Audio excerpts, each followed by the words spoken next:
Hello, everybody. Yo, what's going on? Welcome to the Anime Mystics podcast. I lost count. I think it's 47 or 48. I'm Roman, I'm Steven Sanoski-sama. and we're doing our end of season, end of year kind of Review here. Wrap-up, yeah. Because this will be the last podcast for the year. Yes. And I think the next one you said was the 4th.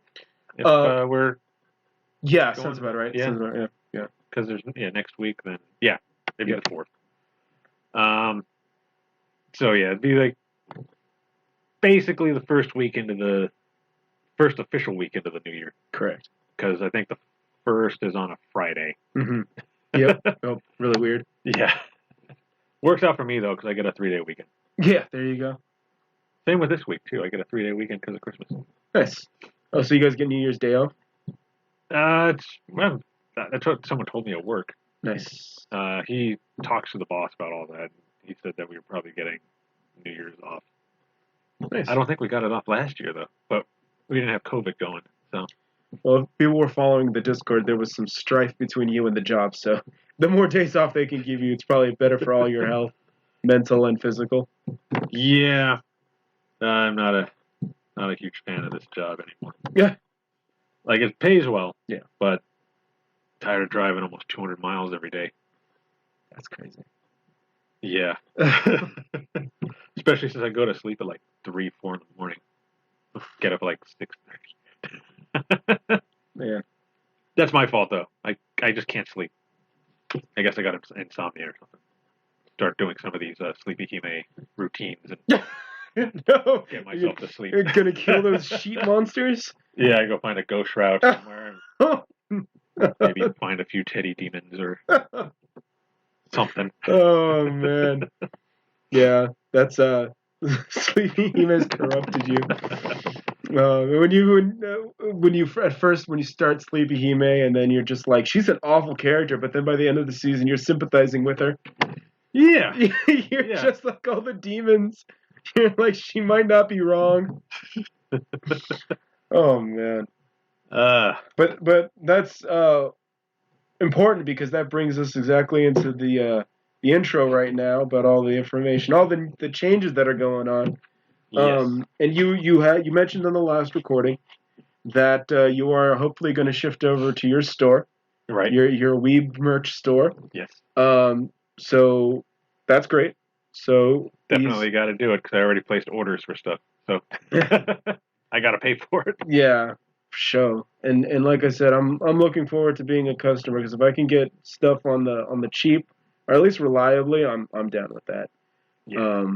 So that's great. That's great. Are you gonna make a separate channel on the Discord for your store? Or are you just gonna kind of work it into the collections channel on Discord? I might change that channel name to collection/store or something. Okay, for sure.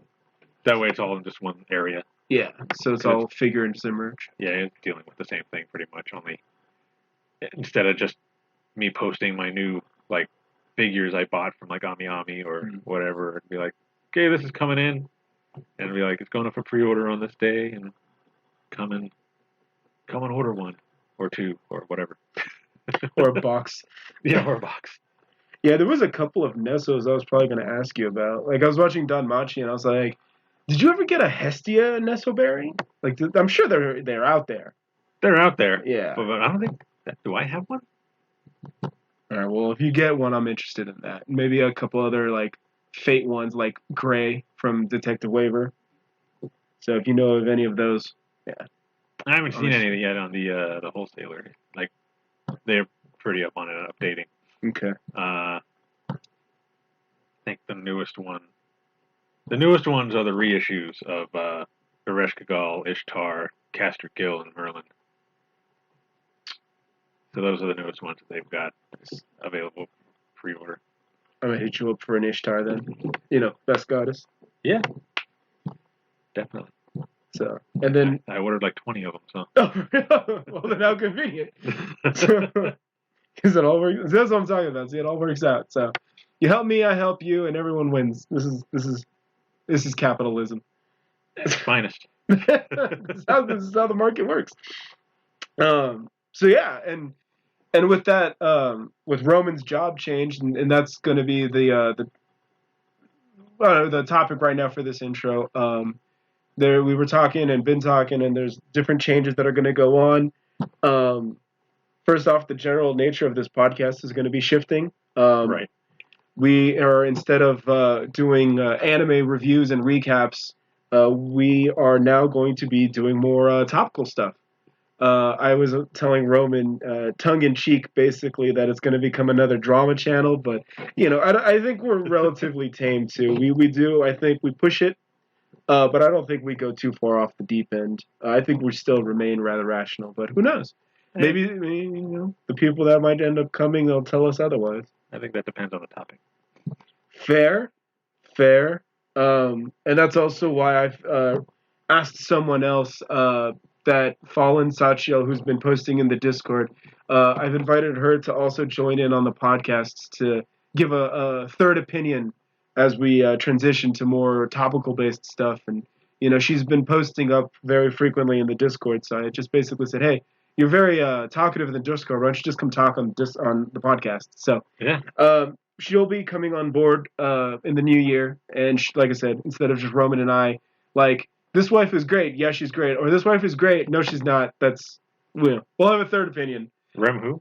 I mean, I'm not going to fight you on Ram. I think, aside from Inori Minase, I'm a Ram guy through and through. So I'm not going to really fight you on that one. But Pink Ram? Pink Ram. There you go. Team Pink Ram. Yeah, so that's one of the many things that we got going on. So yeah, and then like always, the discussions will be whatever's going on, whatever's on the market. I know and in the past we've kind of done that, but we always used to do those like at the end of like an hour and a half of talking about what's going on in animes. Then we'd be like, hey, what's up with that Boku Hero drama? And then we go off. Yeah. But instead, that'll be the entire podcast now. It'll all be all like, hey, aren't these people complaining about Uzaki like annoying? And then we go off on that.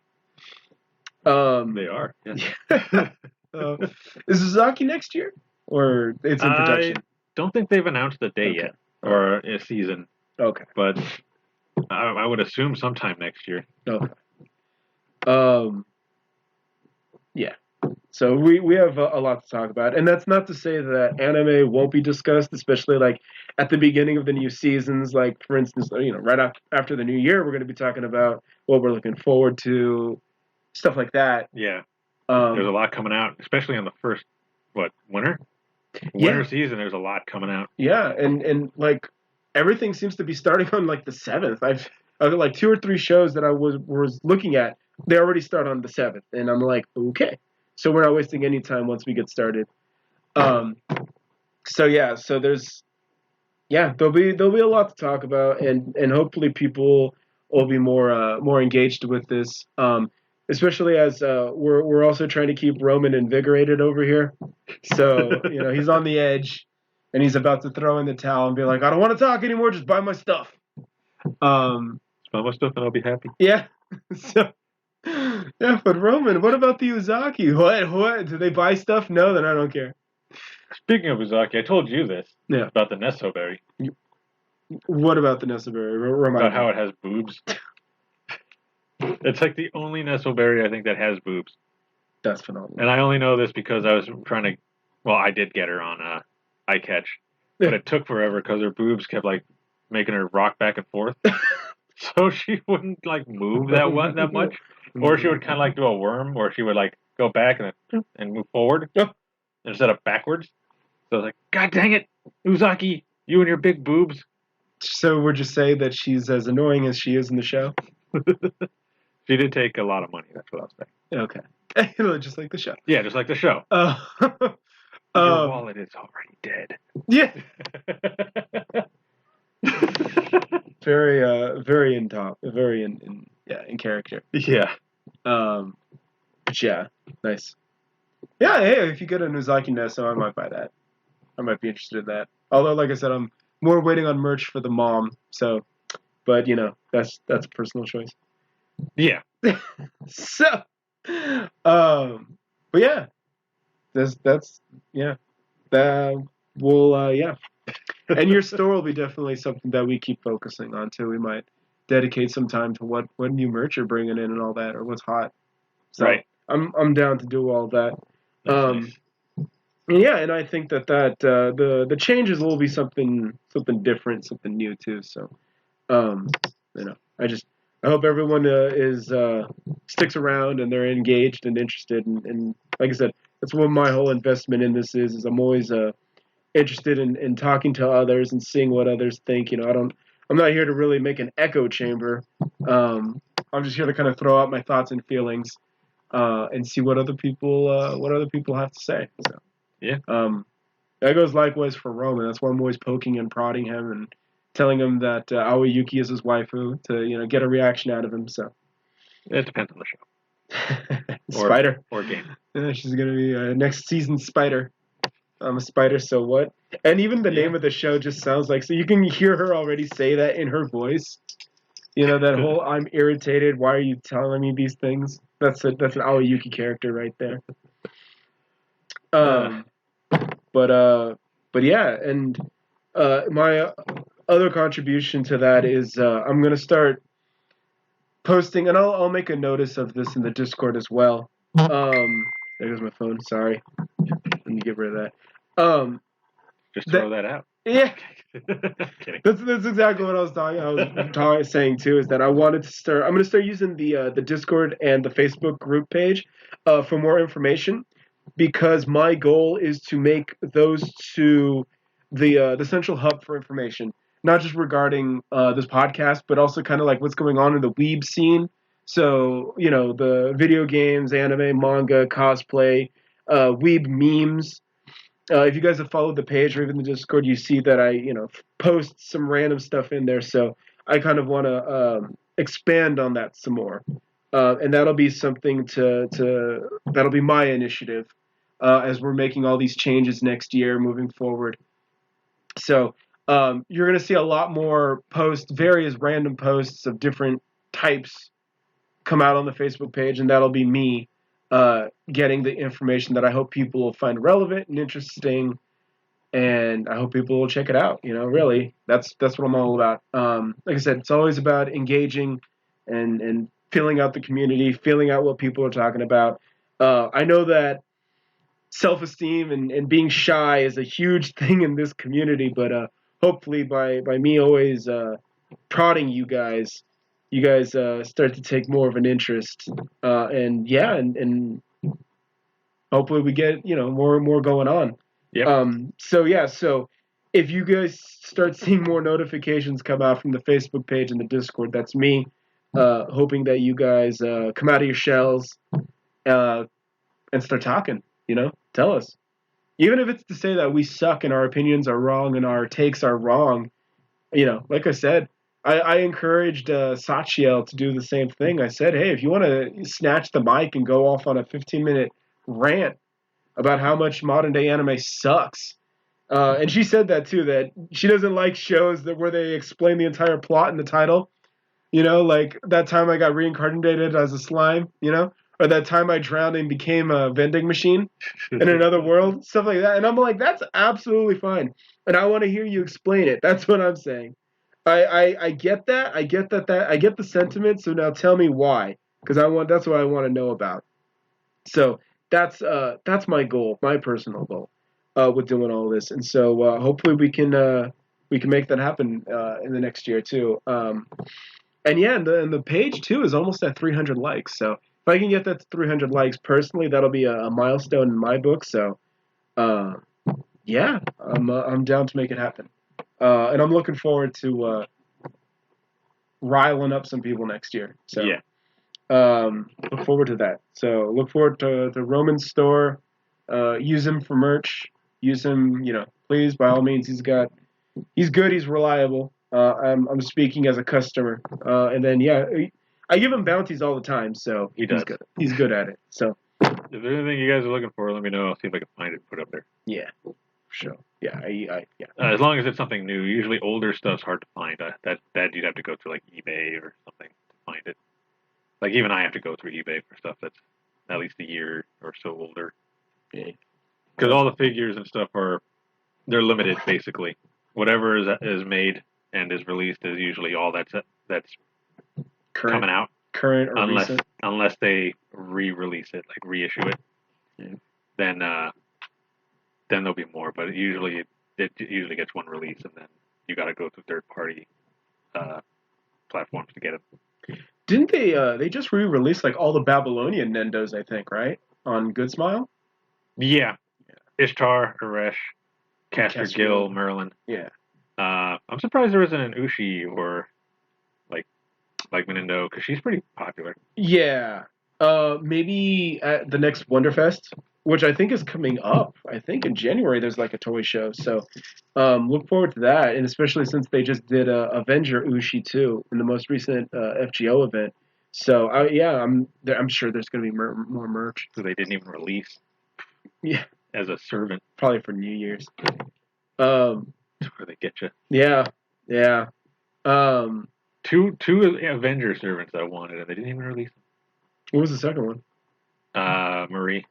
Oh. Well, Avenger Ushi actually had an in-game sprite and animation and all of that, but Marie doesn't have any assets. Yeah. Except, for the ones on her character. But she doesn't have like a sprite or anime, she's not an actual character in the game. And again, neither did Aresh. Right. Not until when she came out in Christmas. But yeah. So there's still hope. Yeah. It's slim, but there's hope. Yeah, I mean, I wouldn't be surprised they're saving her for next year, probably, the Marie Altar. Release her with that Helena Christmas. Yeah. I haven't even started JP Christmas, FGO Christmas. And I'm thinking, like, when am I going to get to it? I'm like, I originally was going to wait until the FGO USA finished theirs, but then that leaves like 2 or 3 days in JP, and I'm like, I don't think this is going to work. So I'm going to need to somehow juggle all of this too. I don't think Genshin Impact is doing anything really for Christmas, but I think they're just doing a couple special like events and all that, because I think they're really focusing on their next story update. The new expansion, the new world or location they're about to open up. Okay. So I think that's where their focus is. But yeah. Yeah. Yeah, I haven't even played Genshin Impact since the first day I tried it. It's fun. I agree though. Somebody said that you don't even need 5 stars in the game, and I agree. I'm like, I honestly don't even feel like rolling most of the time. I'm waiting for Mona to go on rate up, and then I'll roll. It's the only one that I want. So, and that's just based on character design, not even by skills or anything or element. But yeah. So, yeah. Yeah, I think that's good for us on updates. Like I said, starting next year, we will be kind of different, kind of old, kind of new, and yeah, anime discussions aren't going to be completely gone, but they're not going to be as like every podcast. Yeah, it's going to be more of a general discussion, talk about what's going on in anime community, video game, maybe even comic, because we get a lot of crap from them. Yeah.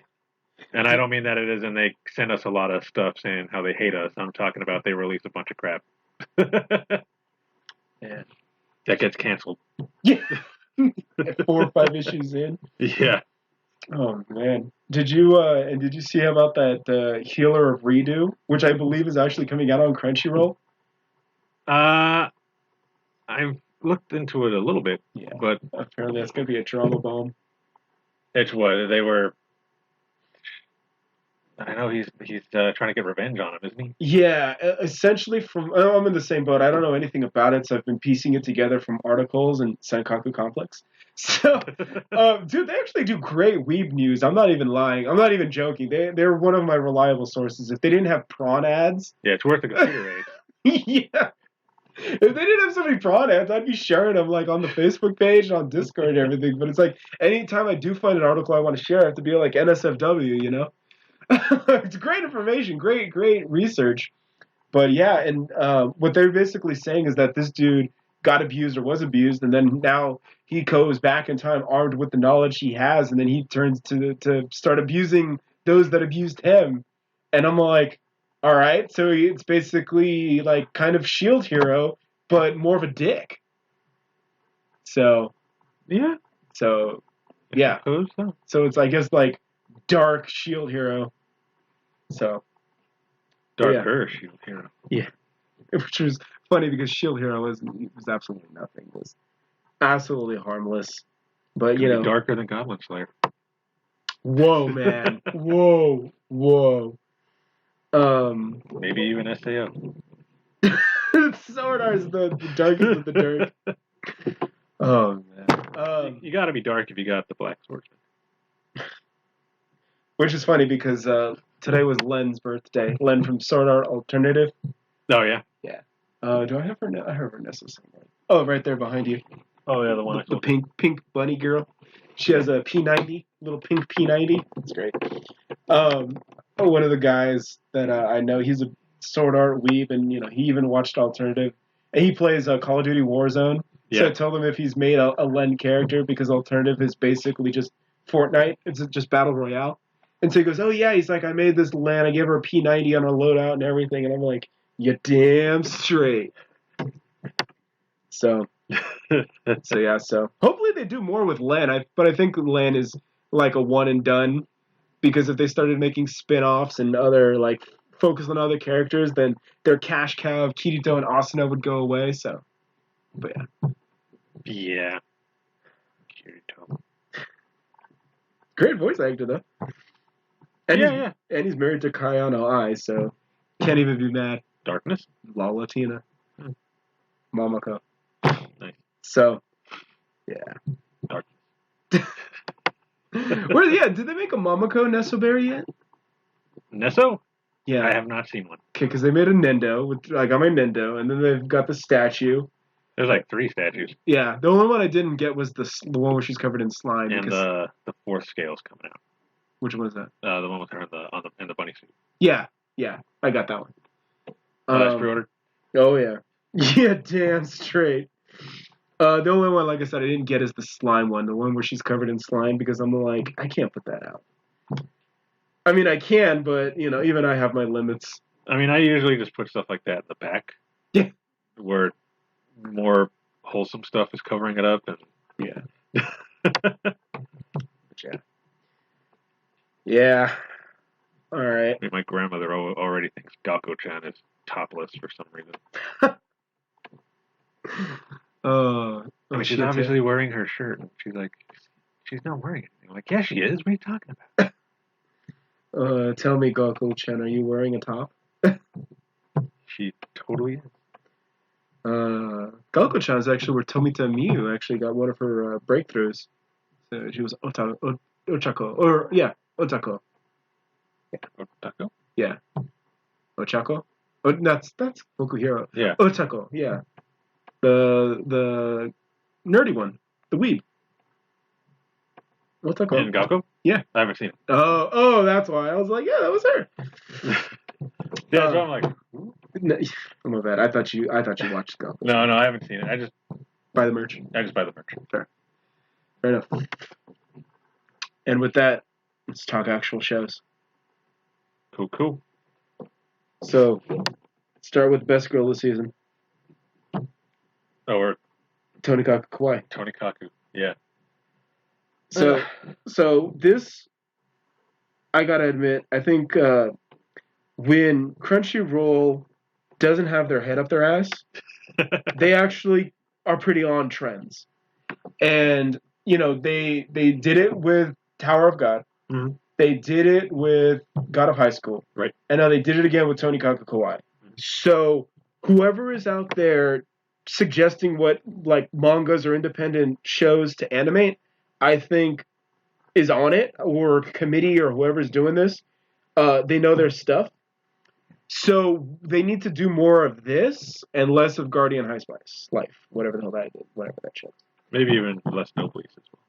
Really? That's not feeling it?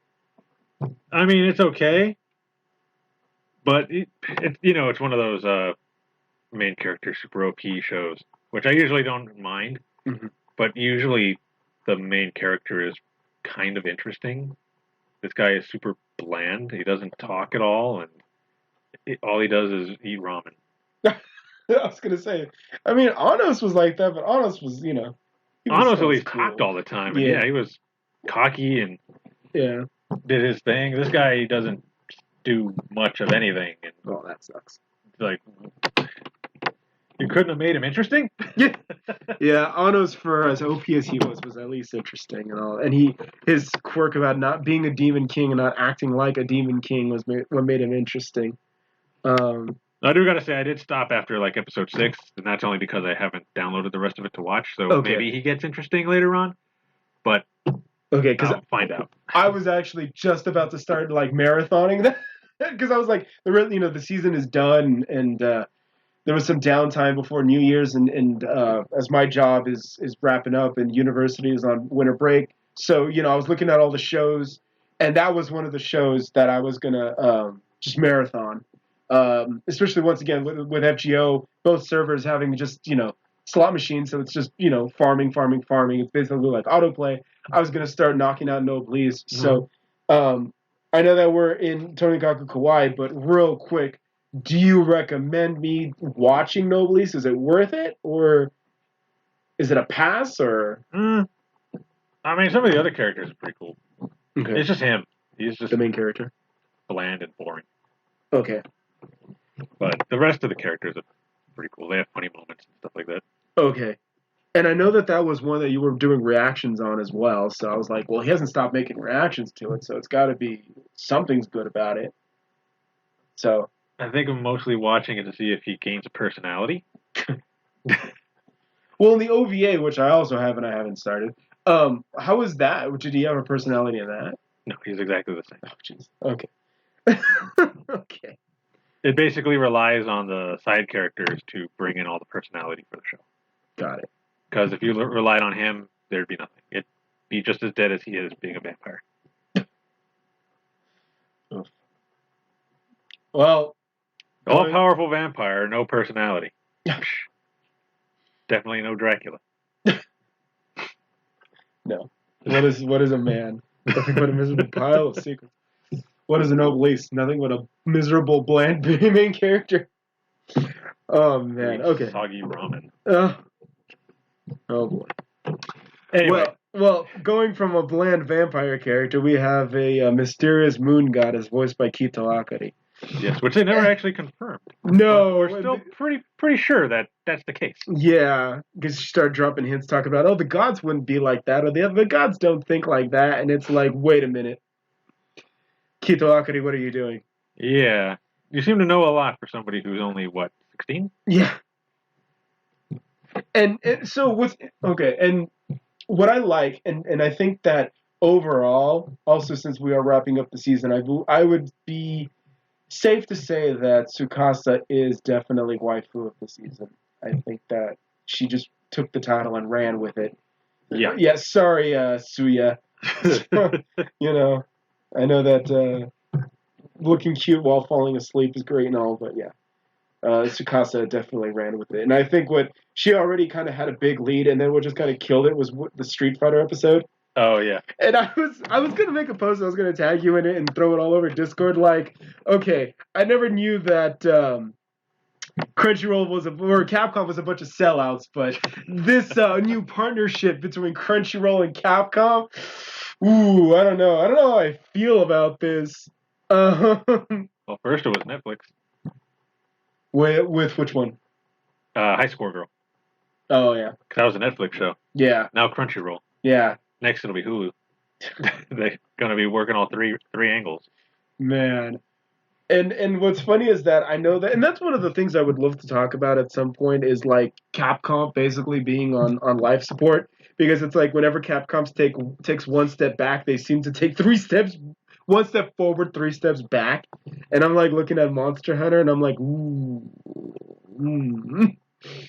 The game or the movie? All of it. Okay. It's like, yeah. And then they were promoting Street Fighter V, and that was a couple months ago, maybe was it August or even September, when they had I guess instead of their alternative for Evo, they had that giant like roundtable discussion with all the fighting game developers, and Capcom didn't show up, and that was because they were kind of firing Yoshinori Ono, who was kind of like in 2008 was the whole reason why the fighting game scene had a resurgence was because he went to Capcom and he was like, guys, now's the time to do Street Fighter 4.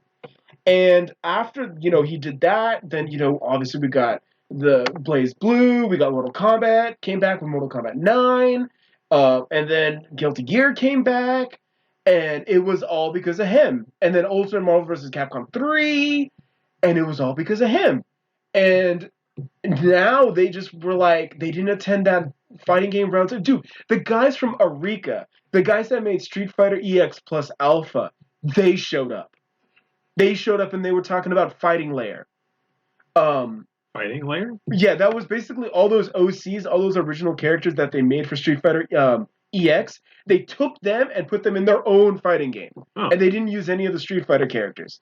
So it's all like Skullomania and Polum and all of them. Volcano Rosso and all of them, Crackerjack. They're all in there. Which is why everyone wanted Skullomania like in Marvel vs. Capcom, but it never happened because Capcom didn't own it. Okay.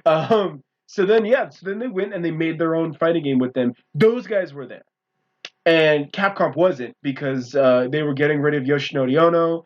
And then there was that's why they made the most recent season pass for Street Fighter V was because they wanted to announce Street Fighter 6, but they weren't happy with it because they said that all the stuff that the fans were complaining about was what they were literally doing again in Street Fighter 6, and even the testers were complaining about it, and no one was happy. And in Japanese culture and in particular Capcom, they love their scapegoats. That's why they got rid of Combo Fiend. And when Marvel vs. Capcom Infinite didn't sell, they axed him. They said it was his fault. They put it on him.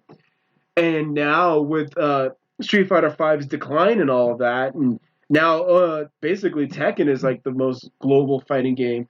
It was just weird, and it was surreal to watch him talk about Street Fighter and all that. To bring it back to the point, though, I will say I will always take a history lesson in Street Fighter from Kito Akari. I think that was great. You're talking about the controller. Yeah, and Street Fighter, and it's like, oh, you're great at Street Fighter 5, but nothing is as good as the original. And I was like, okay, please educate me more, Kito Akari. Please go on, tell me more. Tell me more about Fighting Street. on the was it TurboGrafx 16? They renamed it to Fighting Street. I don't know why they did that. Angry Video Game Nerd was the one that pointed it out. Wow. But yeah, I remember seeing the OG Street Fighter 1 machines like in Lake Tahoe. I never noticed when I saw the machines though. They had the 6-button layout, or at least the 4-button layout. I didn't know that they had the 2-button layout. I guess they were just repurposed Street Fighter 2 machines when I saw Street Fighter 1 in arcades. But yeah. Well, what happened? Switch games. But yeah. Certainly did from Street Fighter 5 to Street Fighter 1. Yeah, you can't call yourself great at Street Fighter if you don't know how to play Fighting Street. Yeah, and it was great too because they were using the actual in-game footage and all of that, and yeah, that episode, like I said, that just propelled Kito Akari and Street Fighter and Tsukasa as like waifu of the season. Absolutely, if she can kick your ass in Street Fighter, you waifu her right away. She was losing to the sister though. Yeah, shockingly was a prodigy. Apparently streams. Had an outfit and everything. Was a VTuber? Yeah. Oh man, yeah, that was such a good party. That was like takoyaki party. Taco pop. Yeah, and it's it's unfortunate too because when I used to go to Jimbocho, which was also spoiled thanks to Tonikaku Kawaii, there used to be I forgot what its name, but it's like a chain of takoyaki like restaurants, like stalls basically. Like they were like McDonald's, but all they sold was various takoyaki. And there used to be one right in front of the hotel that I would stay at in Jumbocho, but then they closed it and then they tore it down, and I was like, oh, sad. Because I would always get on my way to the hotel, I would always go and get some, because they were open late. They were open almost until like 11:30 at night. So I would always be able like get a beer and get a takoyaki and then go chill at the hotel. So Nice. they ain't wrong. But at the summer festival, when they were just burning themselves on the takoyaki, and they were like, burning yourself while eating takoyaki is the only way to eat it. And I'm all like, no, that's a terrible way to eat it. Like you don't want to burn the inside of your mouth. Yeah. Oh my god. I do that enough to know that that's a bad idea. Yeah, it's probably something you shouldn't do. I don't mean to. Yeah. But sometimes the pizza comes out of the microwave really hot. Here's your hot bowl and cold food. Thank you, microwave. Right. Yeah. Exactly. Oh man. Yeah. And then on top of that, it was like that was the Street Fighter episode, which was already kind of like, okay, this is great. And then the last episode, they just went full lewd. It was like I was like, what am I watching? This is about to get R18. And I don't know how you feel, but I was kind of waiting for this, because I was all like, okay, they're married, right? And he claims they're married. Yeah. They're married in at least name only, but they've never had an intimate moment.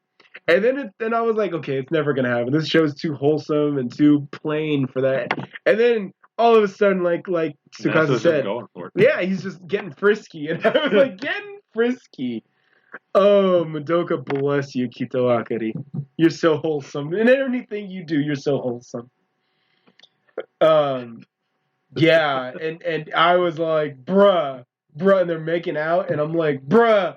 At the shrine, too. Oh, bruh. Oh, my goodness.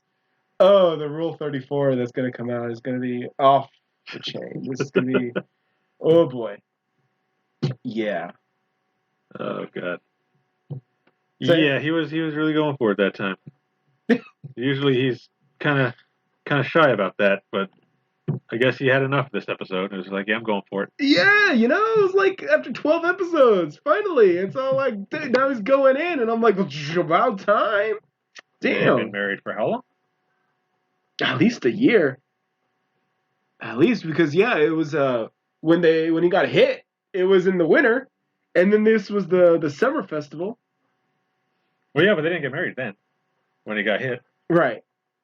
He met her then, and then he tried finding her after that for I don't know how long. Enough to where he decided not to go to college or whatever, or to just quit school. Yeah. And just started working so that maybe she'll walk into the store he's working at, right. Which never happened, and then she just shows up at his door. I don't know how long that was. I'm pretty sure they said how long it was in the first episode, but I can't remember. So long ago. And then I don't know how long they've been married for. I don't think it was like a year. I think it might have been like 6 months. Okay. Maybe. Okay. Either way, they were married for a bit. And then at the end, then he finally wants to go put moves on her. It's like, okay. Right. It's like, now you want to try. Yeah. I guess he figured I did hand holding already. Yeah. That was pretty lewd, right? Oh, man. If she thinks this next part is lewd, then what is hand holding? That's right. We're going to have to put a mosaic on that. Right. Yeah, I was just, that was just really caught off guard, and I was just like, oh, this show's so cute and so wholesome. And someone actually asked me, they were like, okay, so what's good about it? And I was trying to describe the show, and I was like, okay, well, it's pretty much an indie rom-com, but it's very wholesome. But I think that what kind of sets it apart from other like romantic comedies, though, is that I personally love the fourth wall breaking and the real life references, and that's why again I was just gushing over the Street Fighter references about that. And then on top of that, even beyond that, they were just going crazy over all the old consoles. Yeah, and there was the Dreamcast there and all, and the MSX, and they were talking about that. And when she was talking about her love for movies and all that. So when Ryuji or Yuji talks about Jennifer Lawrence in Jujutsu Kaisen. I'm like, ugh, this nerd. When Tsukasa talks about her love for movies, it's like, oh, she's just so adorable. Bias. Absolutely. Shameless bias. Yuji. Yeah. Just because he doesn't have boobs? Correct. Correct. Become a waifu and then we'll talk. Or even, I'll make it easier, get voiced by Kito Akari and then we'll talk. Gets poked enough in this next episode, he might. Yeah. Yeah, we'll talk about it. Yeah, we'll get to that in a bit. But yeah. And that's what I said. I was like, this, especially since we were coming off Kanojo, and it was like Kanojo was just all over the place, and it was a dumpster fire, and you're like, oh, what are you doing? Ah! And everyone is like, a lot of the people that I'm friends with on Facebook, they all get triggered, like, why is this show so great? This guy's a dumbass, and he's paying for and then, he gets treated like trash, and he's just like all over the place. I was like, and I'm all like, I think this hits close to home from a lot of people. And then we chase it with this wholesome show about relationships and all that, which then goes full lewd at the last episode. And I was like, well, not to say that there weren't like bits and pieces of it throughout the show. There wasn't some fan service, which was an interesting take because that's what I said was going on with Monster Girl Doctor. Right. Or it was kind of like, make up your mind. Do you want to be Monster Musume or you don't? Pick a lane. In this show, it's all like, oh, she's so wholesome and innocent, and then it's all like this last episode. I want to watch you change. Like, whoa, oh, where was this? Where was this attitude at? What is going on here? Now it's all like, oh wait, it's my wife. I can look at her naked. Like, oh my, what is this? It's like it finally caught on. 12 episodes later. Yeah. 12 episodes in smacked by a big rig or a moving truck or whatever that truck was. And then he's all like, okay, I'm married to her. That you gave him a bath with that rag. Yeah. And then he's all sick. Like, and then, yeah, what if I flipped it? What if it was the opposite? And I was like, oh man. Yeah. Yeah. Like, yeah, you guys are going there in this one. Yeah, there was we were almost made a doujin out of this. They should have done a Excel saga and just skipped the censors on the last episode and just did everything. I would give so much respect to Crunchyroll if that happened. I would just be like, Crunchyroll, I'm sorry that I ever talked smack about you. I completely welcome your takeover by Sony. So, yeah. Oh, that's something else we should talk about next year. Yeah, the Sony takeover. Yeah, that's Sony Funimation takeover. Oh. When you say that, it just makes me gag. But yeah. You hear her talk about the patriarchy and the dub. Somebody actually asked me that. They were like, yo, what's the whole the hubbub about Lukoa and the patriarch? And I was like, oh boy, here we go. So yeah. So much excitement to look forward to next year. But no, I'm gonna, like I said, I will give Crunchyroll the W on this one because Tonikaku Kawaii has been a good buy. And if they keep doing stuff like this, I will support them. I will, however I can. Obviously, I don't pay for Crunchyroll, but I'll definitely buy the merch. I'll buy the Nendos and all that. Nendos, Nessos, art books, etc., etc. Right? Maybe not Blu-rays. No. Especially if it's a Japanese Blu-rays. Yeah. I don't want to spend $100 for 3 episodes. I think, at least for now, there's 2 Blu-rays that I have my eyes on that I will buy. And the first one is the Tanya movie, which I did pay to watch in theaters. Right. So I would buy that. If it's like a steel book or whatever, I would definitely, I'll buy that for sure. That movie was amazing. I love the Tanya movie so much. And then the second one would be the all like comprehensive Heaven's Field trilogy once that comes out. So it would be all 3. and I'm waiting for like this $200-$300 version where it's like in 6080p, 3D and all of that, and super over the top as ridiculous, and it's got like art books and giant posters that are like life size, and it comes with Mato Sakura's panties and whatnot. Then that's the one I'm waiting for, and I will definitely buy that. That's what I'm waiting for. You would take worm panties? Yes. Wow.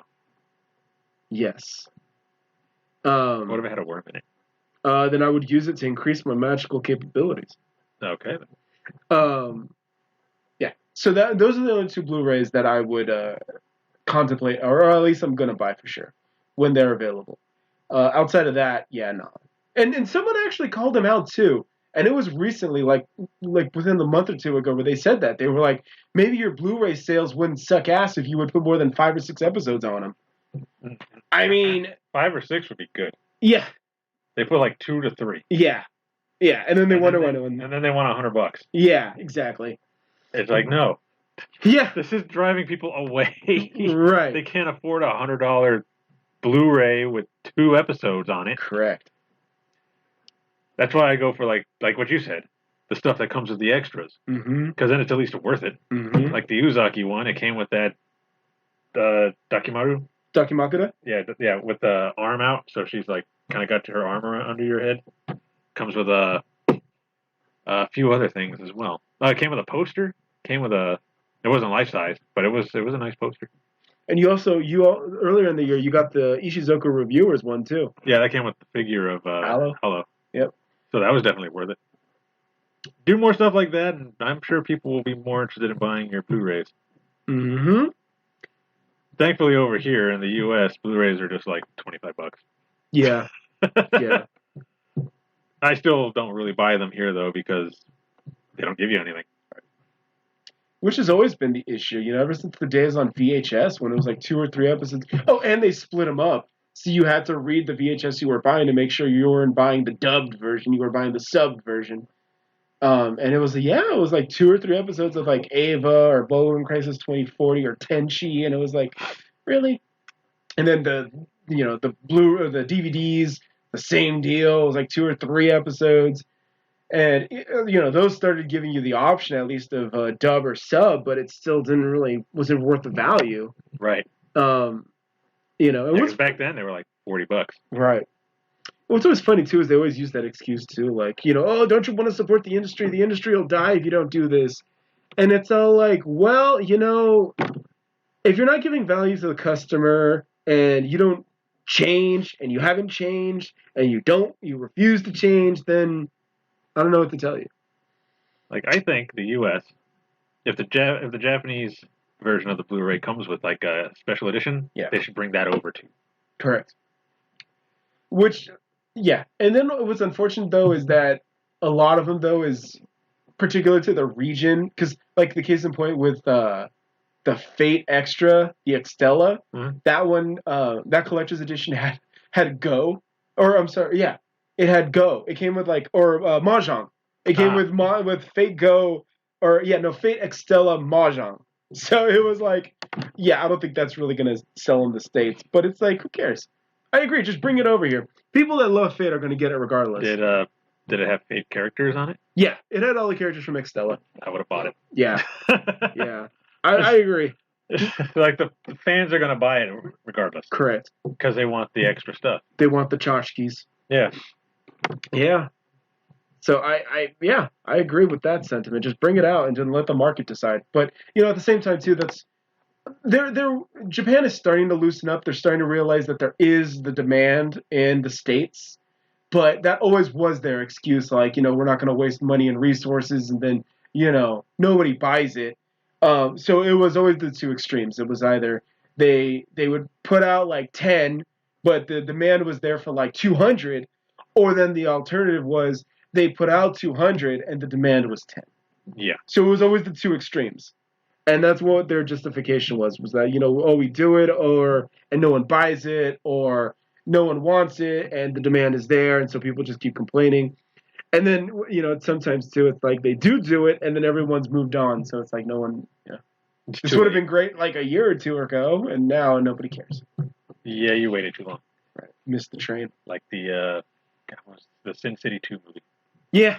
There you go. Where they wait like 10 years for that movie? Correct.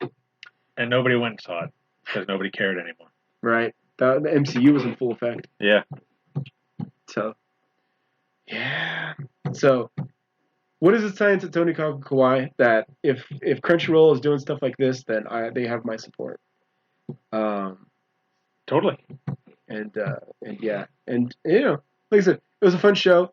I don't know how I felt about Nasa. I mean, he had his moments, but I think it was kind of fun just watching him trying to learn about everyday things because he really didn't know anything about everyday things.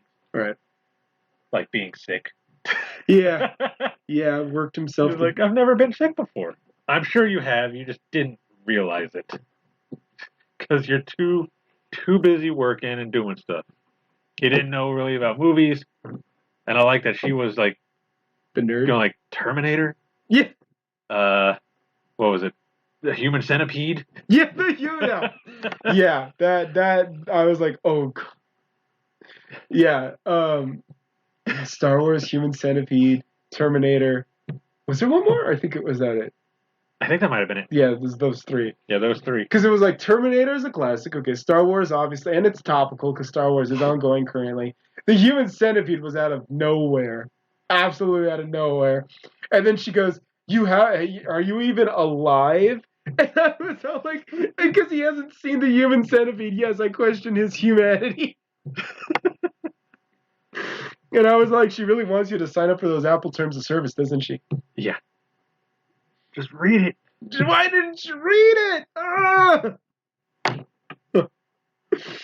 Gonna become the next iPad. Yeah. Classic South Park. But yeah. Yeah. And I think too what was nice, it was I don't think I shared it, but there was an article where they interviewed Kito Akari, and she actually was talking about how, you know, it was rough for her growing up and how it was all, you know, super sad. You know, she didn't always have a lot to eat and all that, but, you know, she's gotten a couple of roles now, Blendez, Demon Slayer, now Tonikaku Kawaii, and now she's kind of, you know, big stuff. So, you know, she's getting a lot more breaks, a lot more roles. Did she have a voice in Demon Slayer? Grunting counts. Here's that paycheck. Here you go. What'd you say to you? Tagged me that article where the mangaka was only making like what, like 20,000 or something? I was saying that the Demon Slayer movie made like billions, 20 million or billion. Oh yeah, like 20 million. Yeah. And no, it was like 200 and something million, I think, in theaters. And then the mangaka only made 19,000. Oof. Oof. Should have got the merchandising rights. Correct. like George Lucas. You're right. Well, what's funny, and I was talking about this too with a couple others, was that what Lucas did, or what Lucas didn't do, I should say, is he didn't. Well, he signed the contract that said if you use my characters, if you use any of the Lucas-made characters, I'm going to get a piece of that. So Disney said, sure, okay. First thing we're going to do is kill off all the Lucas guys. Yep. That's why they did what they did. They killed them all off. They dumped the Lucas extended universe. Anything that he had wrote or was under his vision, they axed it. Remember when they were like, yeah, we would love to do more. We don't have any reference material. The only one I think that kind of doesn't fall under is Han Solo. Harrison Ford wanted him dead for a while. Yeah, right. But other than that, yeah, that does make sense that they killed them all off. So they wouldn't have to pay George. Yeah. So yeah, and yeah. So yeah, that's Then again, they are making that Lego Star Wars movie thing. Oh. And that's got Luke and Darth Vader and the Emperor. I heard that Rey is better as Lego than she was in the Disney trilogy. It looks like it. She's traveling back in time. All Bill and Ted. Yeah, Only without the phone booth. we should do a. I would love to do a Star Wars episode. I was telling Roman offline I have some friends that I would love to bring on so we could talk about the differences between nerd culture and American nerd culture, weeb culture versus nerd culture. But hopefully we can do that sometime soon. Yeah, that'd be fun. But yeah. And one of the guys, he just thinks that I just want to bring him on here to laugh at how bad Star Wars is now, and I'm like, that's not it at all. But yeah. I don't know, I haven't seen the last one, but I didn't mind the other two. Normie. I mean, I'm not a huge Star Wars fan to begin with, so. Me neither. I'm not on Sukasa's level. Yeah, I just watch them and I'm like, yeah, it was okay. Basically. It was pretty interesting. Whatever. Yeah, my only Ray's Woman of the Year. No, I'm kidding. That goes to She-Hulk. Oof, he's not wrong though. She did win. Yeah. And that's what's unfortunate too, is because Laura Bailey is she gets a lot of respect, but don't send her death threats, man. She's just playing a character. She's just playing a role, man. Yeah, she didn't write send that threats to the character, not her. Yeah. Besides, you don't want She-Hulk to show up to your house, because remember, She-Hulk's not going to laugh. She-Hulk's just going to tear the door down, and then you're gone. It's over. And she'll get away with it too because she's a lawyer. No, I'm kidding. Actual She-Hulk is a lawyer, not this one. Single female lawyer. But all right. Yeah, I think that's all I got really. We're just rambling now. I think that's about it for Tonikaku Kawaii. It's a great show. Crunchyroll hit it. And I don't know. Well, I don't think they're even talking about a season 2 or continuing it. But I mean, I wouldn't be surprised if they don't. But well, I mean, we haven't even heard about God of High School or Tower of God or any of that getting a second season either. Yeah. So if this is a one and done, so be it. It's great. I recommend it. And it's definitely one of my shows of this season. So yeah, it was fun. I liked it.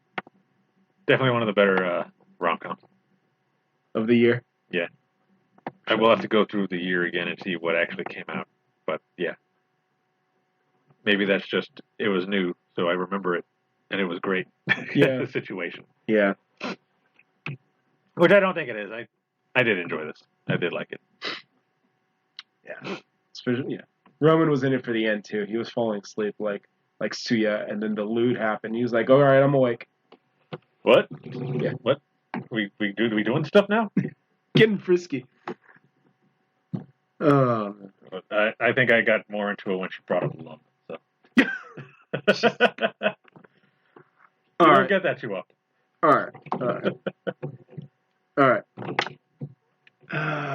Golden Kamuy, let's go. Golden Kamuy.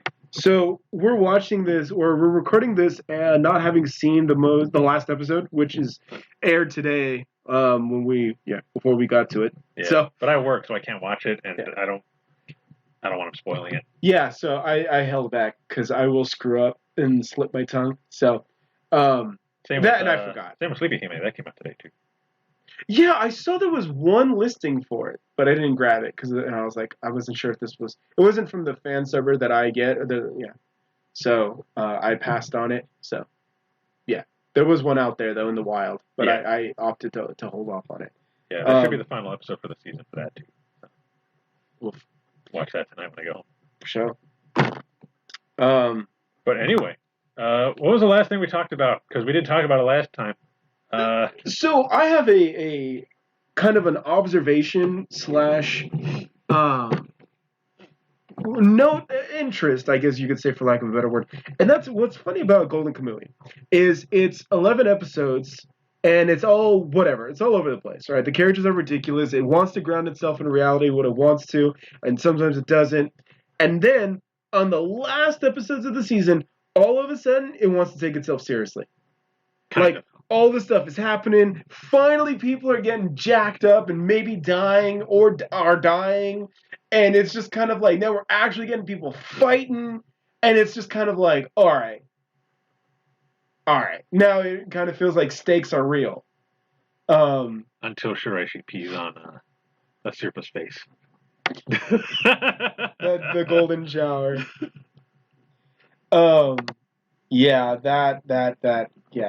Because I was thinking the same thing. I was like, man, they just got really serious, and then that happened, and I was like, oh, okay, we're back to the jokes. For now, and then it immediately went back to trying to be serious again. Because then the other guys were chasing down what's his face, the other Hiroranke or something like that. Yeah. They were chasing him, and then that's how long it's been. I was like, I forgot at the end of season 2 who saw what and remembered what. I don't even remember any of that. Oh, I remember all that. Yeah, I still remember all that. Oh man, yeah, that was all news to me. Yeah, I can't remember the name of the girl, the one that he was Tonigaki. Mm-hmm. Remember the one who got stabbed at the end of season 2? Yeah. I can't remember her name, but I remember her telling him that he stabbed her. And I remembered Ogata killed the dad and shot Sugimoto, even though he only admitted to killing the dad to Surfa. But I guess that should come, naturally, that you would think that he also shot Sugimoto. He played his hand too. Showed his true nature. I even remember the persimmons for Sugimoto. Yeah. Because when she was asking him what food did he mention any food he wanted to eat, and he brought up like some stew. I was like, nope, it's persimmons, dummy. Screwed up. You messed up. You had it. And then you brought up the wrong food. It was persimmons. And then he got shot in the eye for it. Yeah, he got shot in the eye. I was like, Jesus. Yeah, and again, that's what I was saying. I was like, this is when, stuff gets real. They wait for the end, the very end of the season, and then all of a sudden, now we're cashing in everything. Everyone's fighting too, because, like I said, that was one of my favorite moments of the close of the second season is when Hijikata was fighting the jail ward, and they were like, yo, we're settling this. Yeah. And I was all like, yo, this is, what I came here for. Even though I did have an issue with Hijikata in the last episode he was in, because the Shinsengumi obviously are very good sword fighters too, but to be like they're unmatched, I'm like, y'all did lose, you know that, right? So, like I said, I have a hate-love relationship with the Shinsengumi. It's all like, yay, Okita, she's so adorable. Daishori, yay, Yuki. And then on top of that, I'm always like, yeah, but she was kind of the back. Yeah, so, yeah,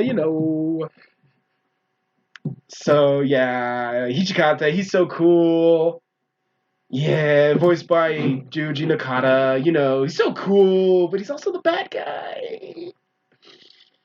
Kind of oppressive, yeah. Yeah. But he's cool. So, and yeah, he was in there, like, that one episode where he was fighting another Hitokiri, and I was all like, come on now. So. Well, he was kind of fighting him. He wanted him to join them, didn't he? Yeah. But he was too far gone. Yeah. He was going to die. Yeah. Which is funny because Hichikata's no spring chicken himself. No. But, power of Shinsengumi. So. Yeah. Yeah. Keeping himself alive by sheer hate. Yeah. And like I said, too, I do like this portrayal of Hijikata and Golden Kamuy's version of him. Yeah. So like I said, it's me with the Shinsengumi in general. It's always, in all their incarnations, I always have this love-hate relationship. It's like, oh, they're so cool, but they're such scumbags. Oh, so, yeah. Yeah. But, no, he wasn't even in this season finale. No, he was in that one episode and the first episode. And he just kind of pieced out. Yeah, that was it. He's done. You got your Hijikata. All right. Now we're doing the rest of this with the other guys. With the other guys. So, yeah. Not Hijikata 1 and through 10 and not Okita. Not even as Saito. Yeah, and now it's like, well, if we're, how many seasons is this going to go for? Probably a while. I know that there's a lot of books out. Man, and they're just going to keep introducing more characters. And like I said, then they refuse to kill characters too. So, well, we'll see what happens to this dude. To which one? Okada? No, the other guy, Shiranake. Oh, okay. Because that one dude's definitely trying to kill him. Yep. And he got stabbed in the chest gut area. Yep. He's still alive. And I'm like, come on. Somebody die, please. Let's get. It's like I shouldn't even say that, because what's going to happen is that they are going to kill one of these characters off, and then two characters are going to replace him, and then they're going to also have traditional Ainu names, so it's going to be even more confusing for me. So, yeah, I should be careful what I wish for. But I'm trying to see how many volumes of the manga is that. Oh. Yeah, so but it is great too. And I know that earlier today, I shared the information on the next Rurouni Kenshin movie, which is going to be the last one in terms of the live action ones. And they said that it's going to be its own like original take or its own original ending, which I'm all cool with. But it is kind of what the vibes I'm getting from Golden Kamuy is. Like, I just feel like it like Rurouni Kenshin 2018 for me. And I think that that's why I've kind of like become a fan, is because it just gives me Kenshin vibes. And that's why I've kind of bought into it, is it just kind of has that adventure kind of feel to it without necessarily being a monster of the week, which was what Kenshin was. It was like monster of the week, then a story arc, then a couple monsters of the week, and then story arc. But yeah. So there's 24 volumes of the manga. Oof. Okay. So we got a ways to go. Yeah. Okay. Hope you guys are invested. I am. And nobody dies.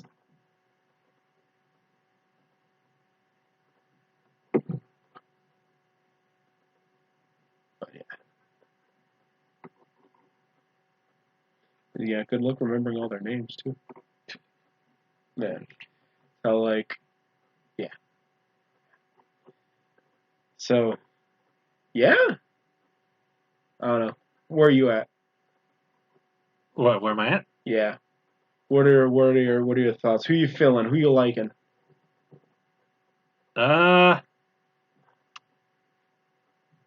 Despite the fact that he's kind of crazy, I do kind of like Ogata. Yeah. I think he's the same voice actor as the dude from Jujutsu Kaisen, too, right? Yeah, the dude with the glasses. Yeah. Yeah, same guy. Yeah, it's kind of hard to like him because he's like willing to just kind of cold-blooded, but you also got to kind of appreciate that in this kind of show where everybody's, well, especially like a Serpa who's not trying to kill anybody. Right. This guy is willing to just kill whoever gets in his way. Right. If it means he'll get what he wants. Yeah, it's kind of like an honesty. Yeah. Even her, he was about to kill her too in this last episode. And then he got shot in the eye. By accident, but he got shot in the eye. Yeah. And he's going to survive. Well, yeah. I guess Sugimoto wants to be the one to kill him. Slowly. And why, he didn't. Who knows? Yeah, I don't know. Normally I would just look that up, but I don't want to do that now.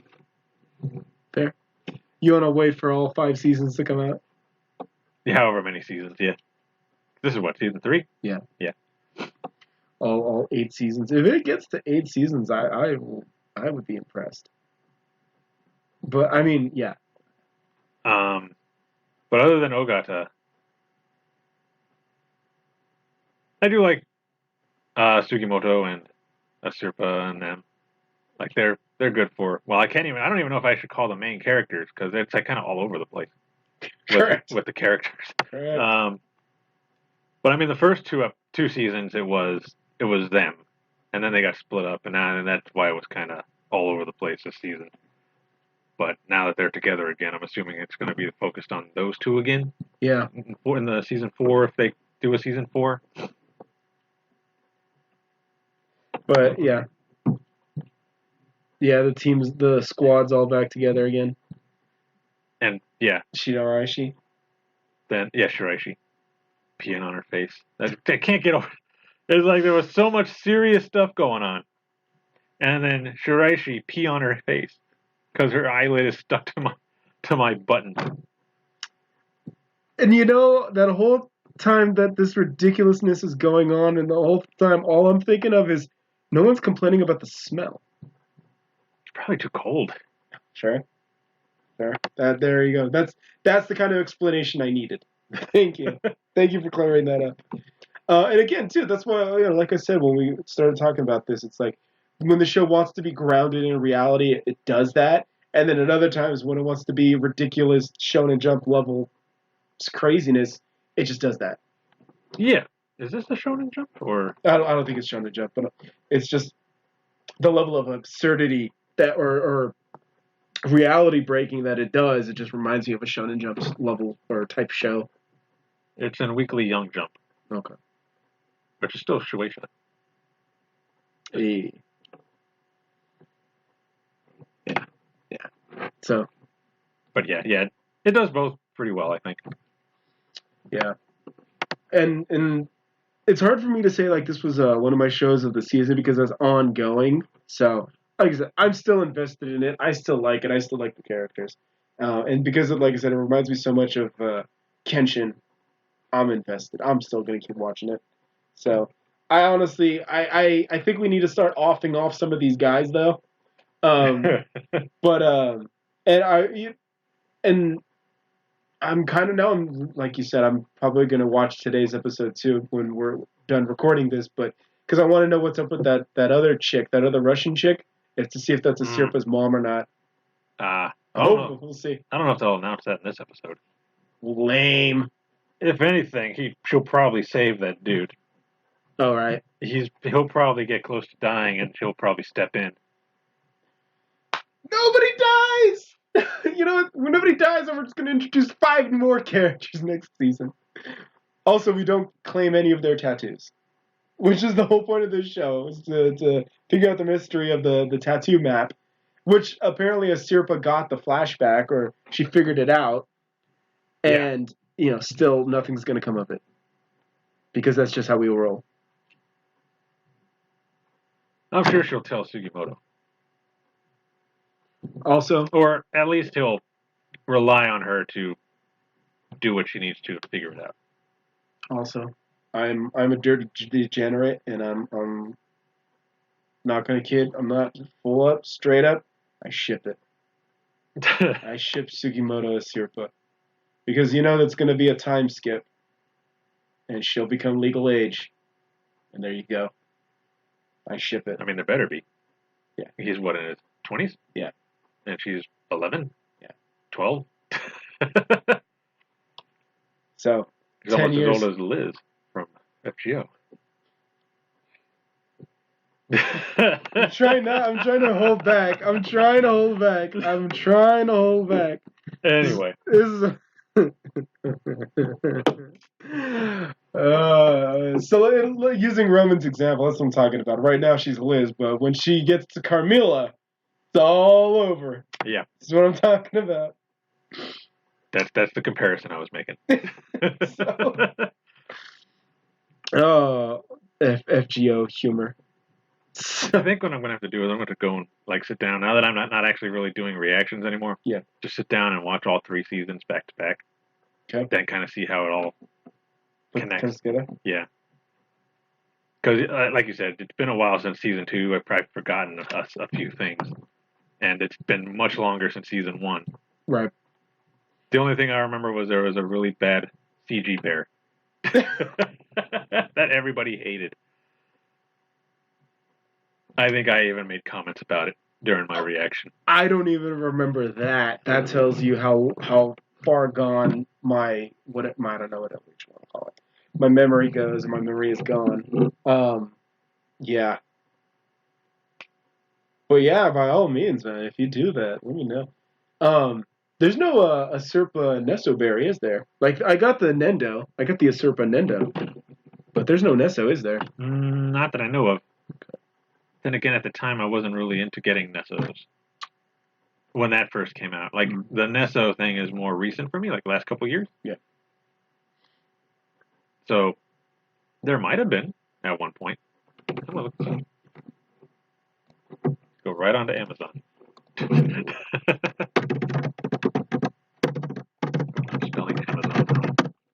He's spelling it Pentazolia. Amazonas. Yeah, Amazons.com. We always value giving you the best customer service possible. Why are you holding your hands out like that? Oh, man. But yeah. And they haven't announced when's the next season coming out either, huh? They're just ending it. They're just letting it run out. I think they did that with the last few as well. Like, I didn't even know season 3 was coming. Okay. Until I saw it on one of the sites that list what's coming out for the year. Okay. That was when I found out about it. All right.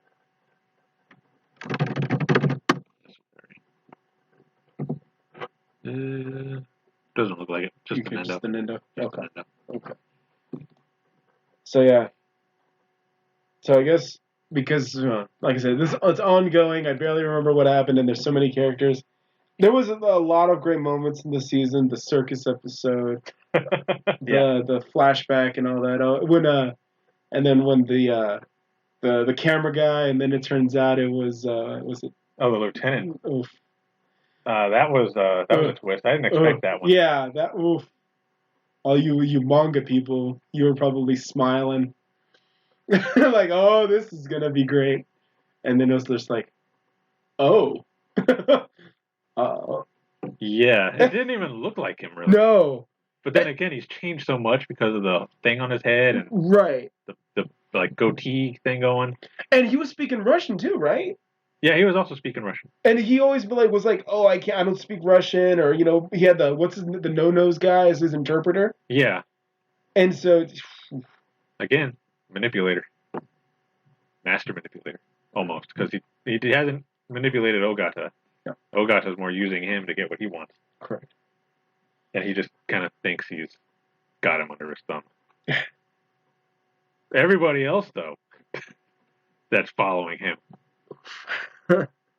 Especially this, I don't even remember the dude with the little eyebrows that's fighting Shiroranke right now with the sword. He's got it bad. And it's not even like manipulation. The dude's like in love with him. This is This is. That's all I can say. That's all I can say. I don't know how to put it best. Because like I said, there's so many storylines going on, and they're all going on at the same time, and it's just like. Actually, I take that back. We did introduce a character. We brought this new Russian chick in out of nowhere. Was it Sylvia or Sonia or whatever? So yeah, she came in. So it's kind of like like I said. We need more characters. And now I'm paranoid too. I was like, well, if she is Serpa's mom, that's not going to be very good for her because Serpa's dad didn't really last too long, did he? So I'm all like, okay, she showed up. She was here for like 1 episode, 2 episodes, and then she's dead. Yeah. I'm trying to look up her name. Yeah, you might want to be careful. Don't spoil it for yourself. Oh, I'm not. I'm just looking at names. I'm not looking at anything. And it's just kind of giving you a short description of who they are. Not. All right. Because this is Wikipedia. All right. Not the wiki. The wiki, or whatever you call it. Okay. If you look up her name and then, the Google autofill, the meme, so-and-so dies, and you're like, God! Gotta be one of the only Russian names on here, right? Yeah. But yeah. Yeah, that's basically all I got, really. Yeah. Sophia, there it is. Sonia. You're close. Sonia, Sophia, it's pretty much the same. Yeah. You're going to get yelled at by Sophias and Sonias.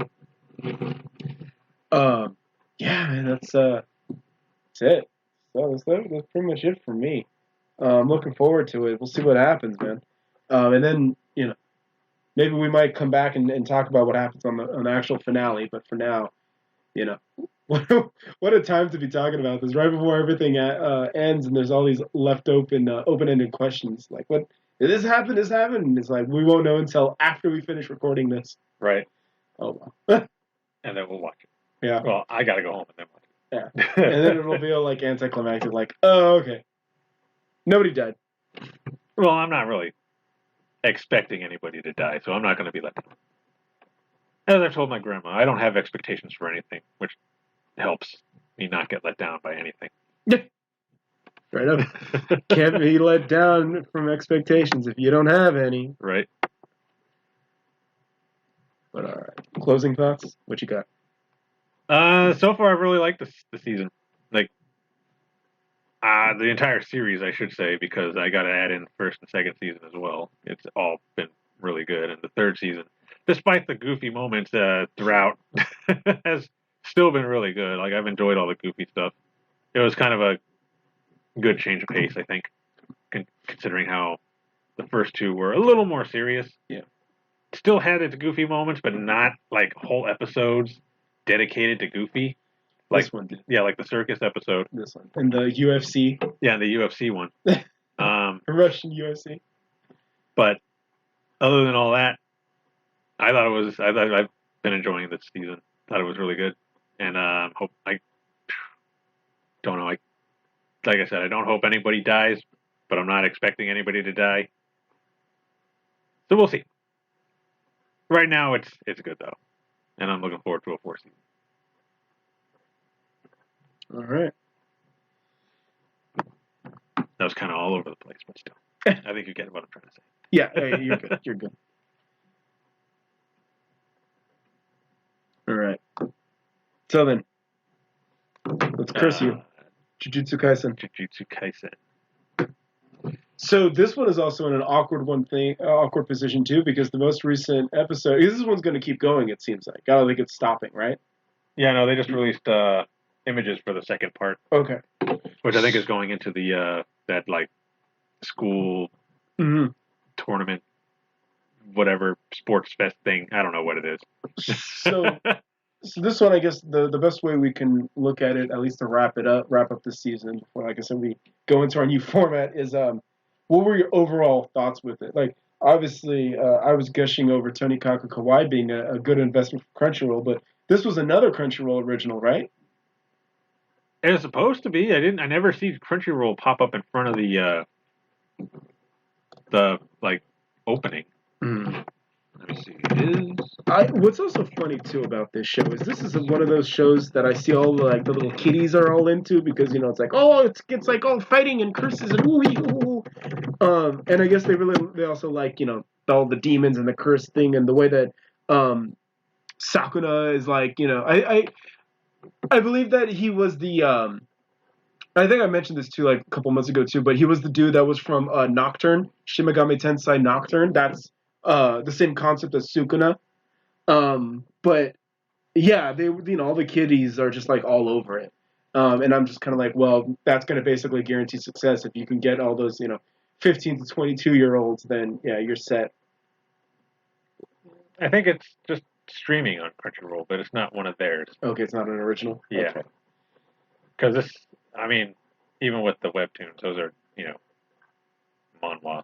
Yeah. This is from Shonen Jump, so yeah, they just got the rights to air it on Crunchyroll only, basically. Okay, but they didn't produce it or anything like that. Yeah, I one of my issues with the show is, maybe now that you brought it, I didn't even know it was a Shonen Jump show. Maybe that explains that sometimes it feels kind of generic to me. But it's not bad. But it's also like it's middle of the road for me. Like, I don't know how you feel about the show, but that's been pretty much my experience with Jujutsu Kaisen. I think it has a lot of good ideas, but it's almost like if you substituted curses for undead, then it would just be Bleach. That's what you said about God of High School too. Yeah, I say that a lot. What did I say about God of High School? That it was basically Bleach. Everything is Bleach, huh? Yeah. Tells you how much I love Bleach. How much of a it's impact funny how Bleach much made. you love Bleach, but you don't like Akira Toriyama. who saved Bleach. Yeah. I like Dragon Quest. That's about as far. That's as much Akira Toriyama as you get out of me. Which is funny too, because a lot of these fights in Dragon Quest are being settled in Dragon Ball-esque manners. But he's not going down. Have you tried punching him? Let me try. He's still not going down. Have you tried punching him harder? Yeah. Oh, you meant harder. Harder, like with all of your soul and your desire to protect your friends. That's Fairy Tail. Which is also like Bleach. Yes, that's exactly what it is. It's like if you want to, be impressive in my book, you got to be better than Bleach. That's my standard. Yeah. Which is funny because I couldn't even get into Bleach. Yeah, I mean, like I said, it was Bleach was the last one to come in and the first one to finish. So, yeah. It was that bad, huh? It was actually the opposite. It was more like it was a crash. It was like a drug, like a caffeine crash. Like I said, it always went 75 miles per hour and it never really stopped. And that's also why like I said, a lot of his fights were over so fast. And the only times the anime actually had a couple, like, it had the same issue as like Naruto with the filler arcs, right? Because the anime kept catching up to the manga, so they had to make all these filler arcs because they had to wait for the manga to get ahead. Yeah. And it's like I said, because Kubo just kept going 75 miles per hour. But you saw when we did the viewing party of Burn the Witch, and then even when I did screen caps, there was everyone was just talking about how they're glad Bleach is back, welcome back Bleach, because as good as it was just like that. It was like, whoa, all right, I'm out of gas. It was like that. Everything was absurd, everything was over the top, everything was ridiculous, and it was like more ridiculous, and this guy's more ridiculous than the last guy, and the last guy is over the top. And what happened was then by the end of it, he just ran out of ideas, and he brought back Aizen, and then it was just kind of like, okay, now we're done. The car just essentially crashed into a brick wall, caught on fire, and that was the end of it.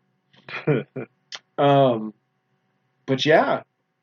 And even then, they after Burn the Witch, I think I shared the article where they ordered him to animate the next part, the other part of the remaining part of Burn the Witch. Yeah. So it's not to say that it's bad. It's just that it goes so rapid pace that no one can really keep up. Which I also think was the issue with Kubo, and I think that's what he said too, is he got burnt out. And yeah, it was like that because he was essentially partying like a rock star. And yeah. So I will admit that Jujutsu Kaisen does have great animation though. But, again, these are the guys coming from God of High School. So, and Zombieland Saga. So, yeah. They're also doing the final Attack on Titan season. Oh, for reals? Yeah. Wow. Good for them. Came up. Well, that makes sense because Studio IG, they're doing the Camelot OVA, so. Losers can't do 2 shows at once. Yeah, no, they're worse than UFO Top. Treat your workers worse than you do now. Okay. Tell them they can't go home for like a month. Yeah, just, they're already making $9 an hour. You can't treat them any worse. You done with your section of Camelot? Okay, go work on Attack on Titan. But I need to take a bath. I don't care. Go work on Attack on Titan. Do that Tonikaku Kawaii, wipe yourself down. Yeah, get your neighbor to wipe it down. Oh, man. Oh, it's funny because the animation industry is cool. Right. But yeah, no, like I said, Jujutsu Kaisen, it just, I don't know, it doesn't really, it doesn't stand out, but it's not bad, but it's also not like, once this is over, I'm probably never going to talk about it again until it comes back. That's what I'm saying. That's how I feel. So, yeah. Okay. Like, and if you were to stack them together, I'm more excited week to week about Dragon Quest than I am about, like, Jujutsu Kaisen. Which, again, it's not a bad spot. It's not a bad thing. But, because if it was really bad, then I would just be like, eh. I will say that this most recent episode with the dude getting punched in the face That actually was good. I liked that because he was obnoxious. He's annoying. I can change the shape of my soul. Oh my god! All right. So watching him get punched and thrown around, that was actually satisfying. I'm not gonna lie. And then, like you said, the same guy that voices Ogata voices what's his name with the glasses. Yeah. And he was also I like him too because he reminds me of himself. Like I don't want to work overtime, but okay, I guess I'm gonna get overtime then. So yeah, you know, you're only paying me for 8 hours. I'm only gonna do 8 hours of work. I like that. I like that. There was a character in Fire Force too, where he was a salary man, and he also said the same things too. Where he's all like, "Man, being a salary man sucks," and I'm like, I never really understood the salary man memes and anime and manga and all of that, but now that I'm starting to almost get into coming into almost 6 years now of office life and emails and spreadsheets and boss wants this, oh wait, boss screwed up, change it to be like this, and now I'm starting to understand the salaryman life. And nah, pay me for 8 hours of work, I'm clocking out and going home. So he was cool, but and like you said too, it's voiced by Ogata too, so Whatever that guy's name is. The voice actor? Yeah. I don't know either. I want to say too that that's his typecast is that like underground schmarmy, like sneaky, scummy kind of voice. I know he's a voice in what do you call it? Seven Deadly Sins as well. For reals? Yeah, he plays one of the bad guys. Of course. That's what I was surprised too that he was a good guy in Jujutsu Kaisen. And not only was he a good guy, he was actually fairly OP as well. In Jujutsu Kaisen? Yeah. Yeah. Okay, so the guy's name is Kenjiro Suda.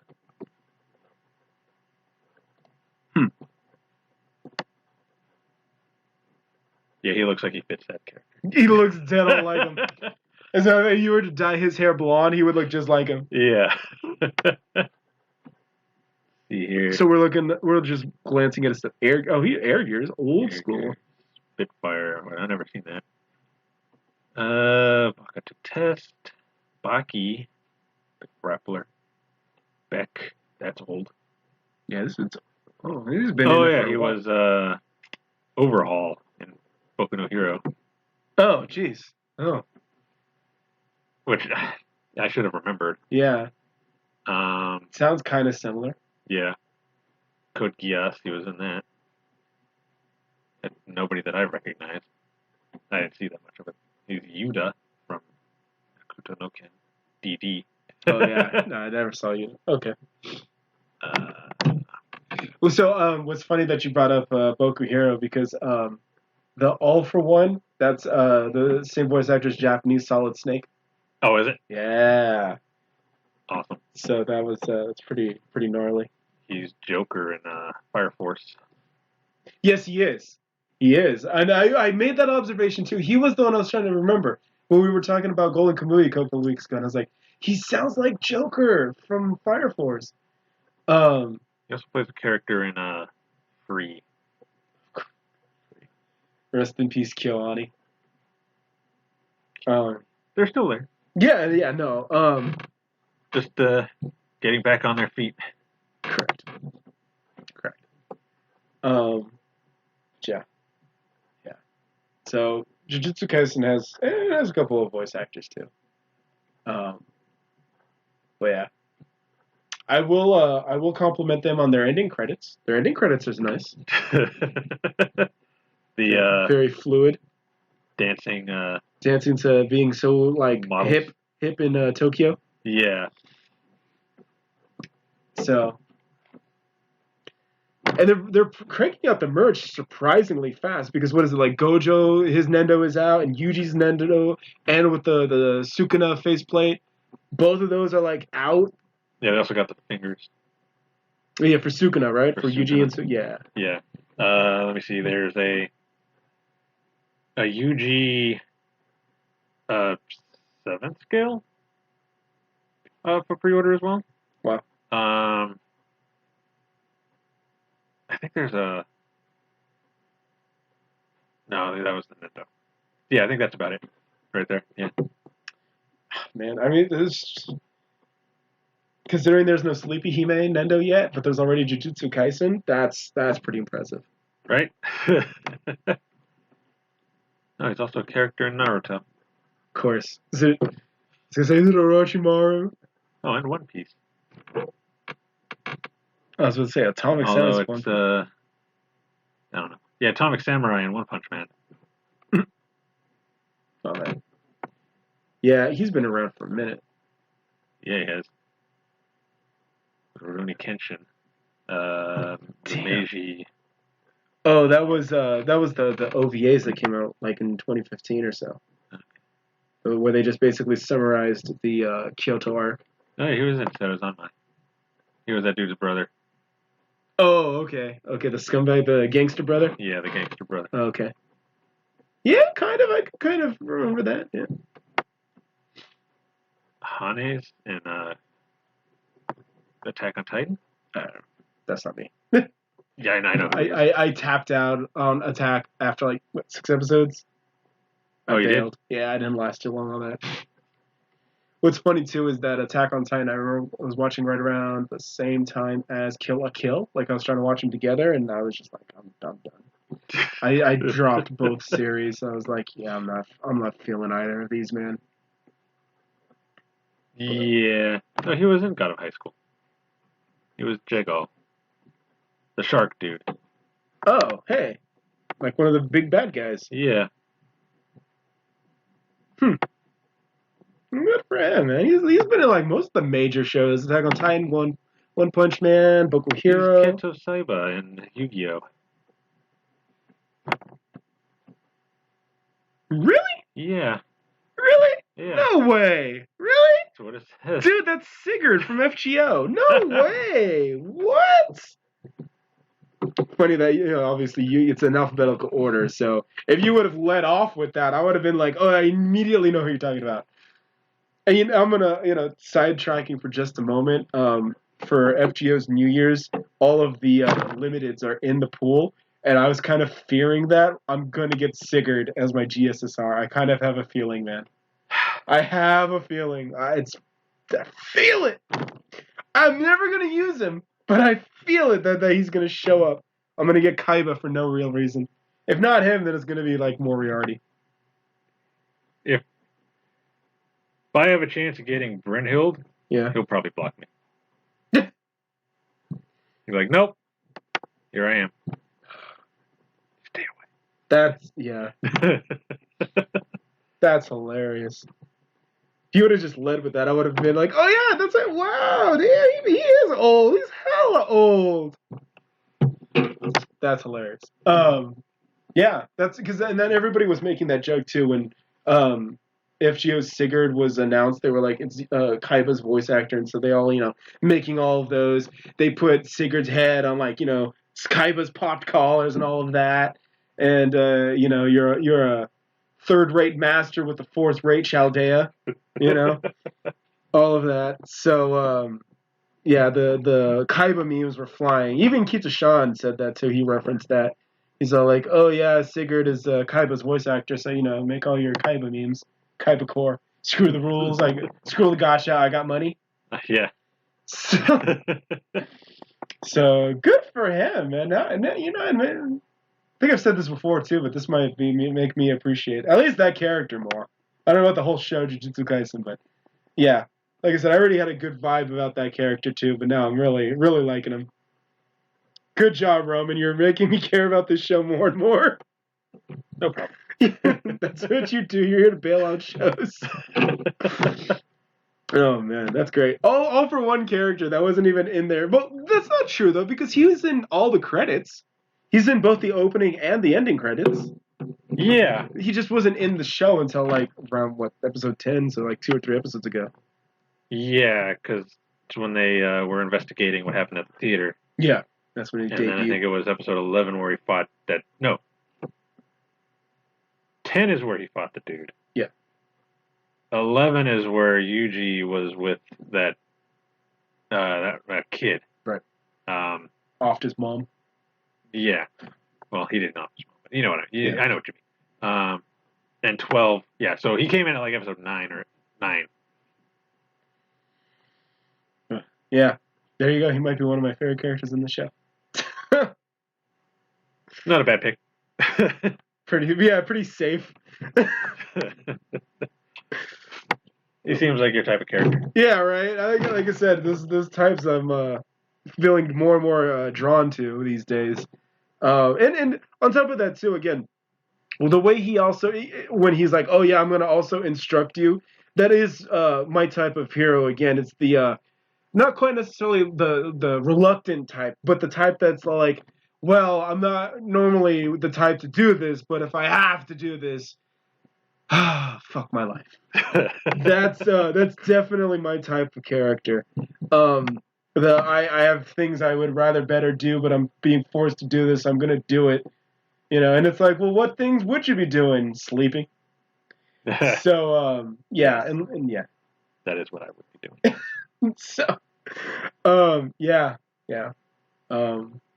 good on him, man.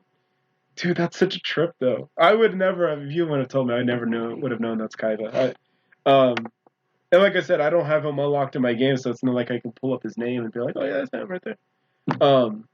Who, Sigurd? Yeah. Oh, you don't have him? No, I didn't roll that banner. There's nobody on there that I wanted. I had to roll because I wanted Bryn. But I thought they were on opposite banners. No, there was one where they were on the same time, and I ended up getting him. Oof. Yeah, I waited until it was Bryn and Valkyrie, because I only just wanted Valkyrie. I tried 3 different times where it was just her and he wasn't there, and then it was like the last day and they were on the same banners. Like I gotta try. Oof. So I went for it and I got him. Oof. And I was like, God dang it. Well, I mean, he got a buff in JP, so if you wait 2 years, he might be. I don't even know how that helped him, but it was like. He came out at a bad time when Buster is kind of shifting away, and we got Scotty, so the quick meta is in, and then obviously we know that Castor Artorias is coming in, so Art is coming back, and he's like basically like a crit Buster Saber, and it's kind of like just a weird niche, and he generates stars, and it's just really like. He's not like an Okita, and he's not a Nero Bride, and so, I'm not even trying to bash on him. I'm trying to figure out what you can do with him, but aside from him being voiced by Kaiba, it's kind of like... Like, you didn't really need him. Yeah. A lot of people... Unless you didn't have somebody to cover that. And a lot of people got kind of salty and butthurt about how much of a tool he was in the story with Brynhilde. Unfortunately, I had to skip the story so I can get to Oniland. Yeah, you should go back. You should definitely go back and check it out. A lot of, yeah. I'll have to go back and read it. Yeah, yeah. 4 comes out next year? Lost Spell 4? Correct. Okay. What? March, I think. Because there's going to be a string of reruns for a minute, and then Murasaki Shikibu. Speaking of Kayano Ai, there you go. Mama Murasaki, even though she wasn't really a mom to my knowledge, but she is a widow, so she's on the market. Yeah. So she's what, Valentine? Okay. But yeah. It's really difficult for me to save up for my NP5 Carmilla Rider. Oh, what's also unfortunate too is that we were just talking about single target sabers, and the New Year's servant is Benny Enma. Aside from her design, actually, is the same artist from Disgaea, so the same one that did Wu Zetian. Right. So if you like Disgaea or all those Atlas art games, there you go. That's the big appeal. But in terms of actual gameplay, a single target art servant who also has support. So you're going to talk about just burying Sigurd even more. Sorry, Kaiba. Because again, could have put a couple stars on her and she can arts chain herself. Just spam her NP over and over and over and over. So, I don't know if I want to hear all that tripping. Choo-choo dechi. Choo-choo dechi. And that's why I also keep telling you guys too, because our Discord is full of ReZero fans, and she was Typhon. I still call her Tupon because of Final Fantasy. Oh. But I know they said Typhon, right? Yeah. So it's supposed to be Typhon or Typhoon? Typhon. Typhon. Typhoon is just the weather. Yeah. Okay, the weather disaster or whatever. Okay. Yeah. And even then, it's like those. I always want to say Tupon. Or I want to say Typhoon. I don't want to say Typhon. But I guess it is Typhon. But yeah. That's how I've always heard it. Typhon. Yeah. Even with the weather occurrence, you still call typhoons Typhon? No, Typhoon. Okay. All right. I know Okay. All right. And remember what that actually started in Final Fantasy VI when it was on the SNES. They actually called it Tupon when it was a boss. That's because 3, right? Right, when it was, but 3 and even all the Final Fantasies, 2 and 3 just had super amounts of typos. Yeah. Because they just it's like what 2 people as a translation team. Yeah, that sounds right. Just put that in there. Yeah. They're not gonna care. Yeah, whatever. But then what was funny was that when it became a summon spell in Final Fantasy VII, they kept it. It still was like Typhoon or Typhoon or Typon or Tupon. And so, yeah. So that was supposed to be the relation was that the boss character of 6 is now a summon spell in 7. But they didn't change the name. They kept it as Tupon. So your summon material was called Tupon material. And it was like, okay. Wow. But yeah. She does have a niche, though, as playing lowlies. So that's kind of funny. Oh, okay. So, but yeah. I guess that makes sense. Yeah. And then my last point, and then I'll get off this FGO train, is she has like little reference lines for all the Japanese characters that are all like, we want to be like good wives. And so she talks about how much Tomoe sucks ass at being a housewife and how Tamamo is good at being a housewife, but she's too obsessed, so she'll never be great. And then when she gets to Osakabe Hime, she's just like, she sucks at life. She should just commit seppuku and I'll take her head. She sucks so much, her best bet is to just be reincarnated and try again. And I'm like, oh my god, what the hell, man? It's so mean. So brutal. So, yeah, Benny Enma Typhon does not care, dude. She is savage. Absolute savage. That's why there's also the all the Hell's Kitchen memes, which is, what kind of a sandwich are you? An idiot sandwich? Yeah. New Year's is going to be fun. I don't know if I have enough money. Yeah. So I got to do the GSSR. Correct. Then I got to try to get Cleopatra. Then if I don't get Bran or Cleopatra from the GSSR, then I don't know. And that's an actual event too. This is the first time there is a New Year's event, because normally it's just like a campaign, which is like half off everything. No, this is an actual event. Like the Ryokan event is an actual event. Nice. And then they ran out of ideas because then they brought it back next year. Oh. So yeah. I don't know if Benny Enma comes back. I think she does, but at least she'll in the summoning. But yeah. Yeah, I think there was one other time I heard her about her coming back. People were talking about it. Yeah, because I think she got a strengthening or an interlude, and at that point she came back too. So there's at least 3 chances to get her. But so I might pass this time away from one of the other ones. There's too much. Yeah, too much on New Year for me to try to go for all of them. Yeah, so some of the New Year's CEs are pretty good. Like I think the Mashu one where she's like painting on her face. That one actually is pretty good too. So yeah. But I mean, if you're rolling for any of the New Year's gotchas, even the event one, you're gonna get those CEs. So cool. I think the only pool it's not in is the GSSR pool. But yeah. Does Lancer Artoria come back for the Valentine thing? Yes. Okay, because I do have to try to get her, even though she doesn't do a whole lot of damage. I mean, in real talk too, when they do the campaign for the Camelot OVA or Camelot movie, which they're going to do in both servers. Yeah. That she'll be up on Rate Up as well. So. Okay, so I got multiple chances. Yeah, because they're the same. The Babylonia banner was the same for both servers. So. Okay. Yeah, and they're not introducing any characters that both servers don't have, so there's no reason to, hold back. Go for her and NP5 Gawain. It's all you, homie. I mean, the way things are looking, though, I might end up using a 4-star ticket on him eventually. So, but anyways, I've almost got an NP5 Tristan. I think I have an NP5 Tristan. I wasn't even going for him. I forget what banner he was on. I think it was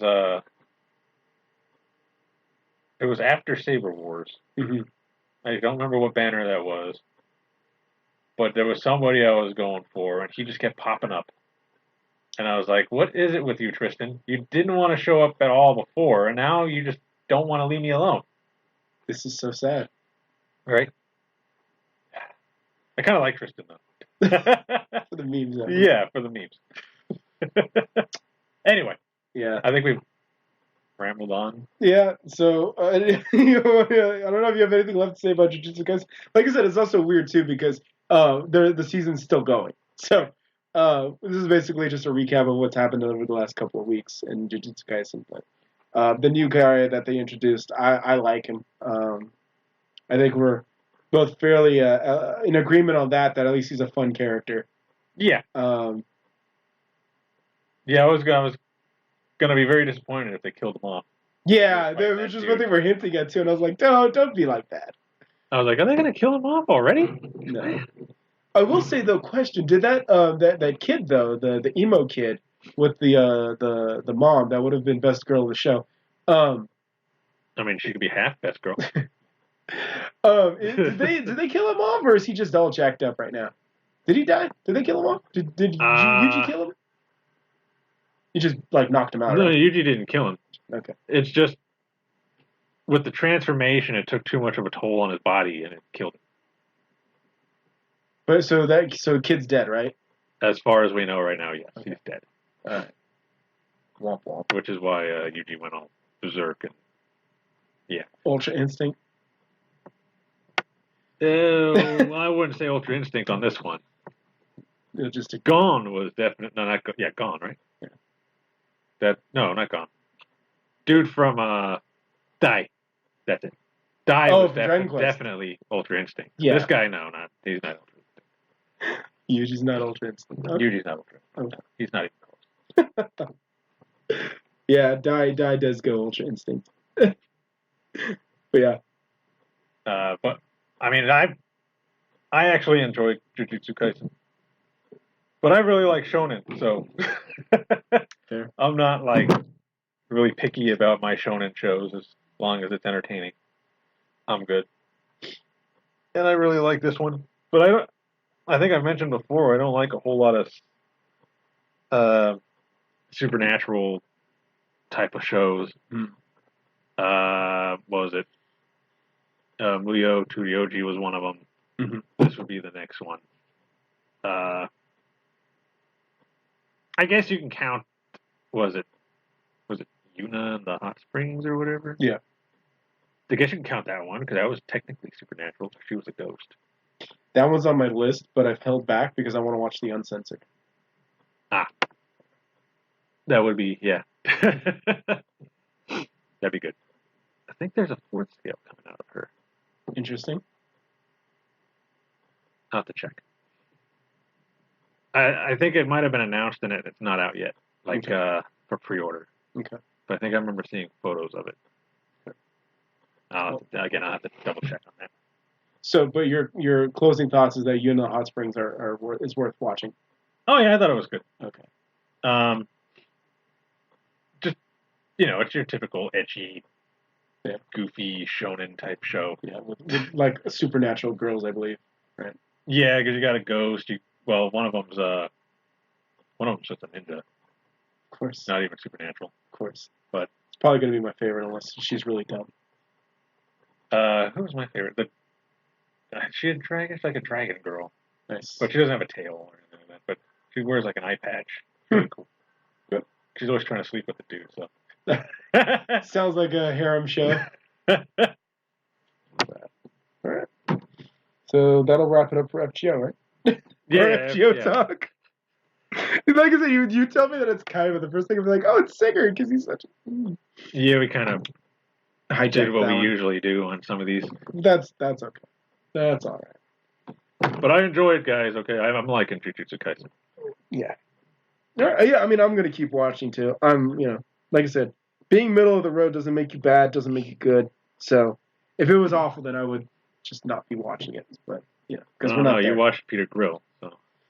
Somebody on my friends, I don't know if you saw this or not, but some dude said, a friend of mine, I know him personally, he said he stopped watching Kanojo, and it was all like, I prefer Peter Grill. I'm like, what? Even Peter Grill is better than Kanojo, and I'm like, bro. Kanojo is a dumpster fire. I'm not denying that at all.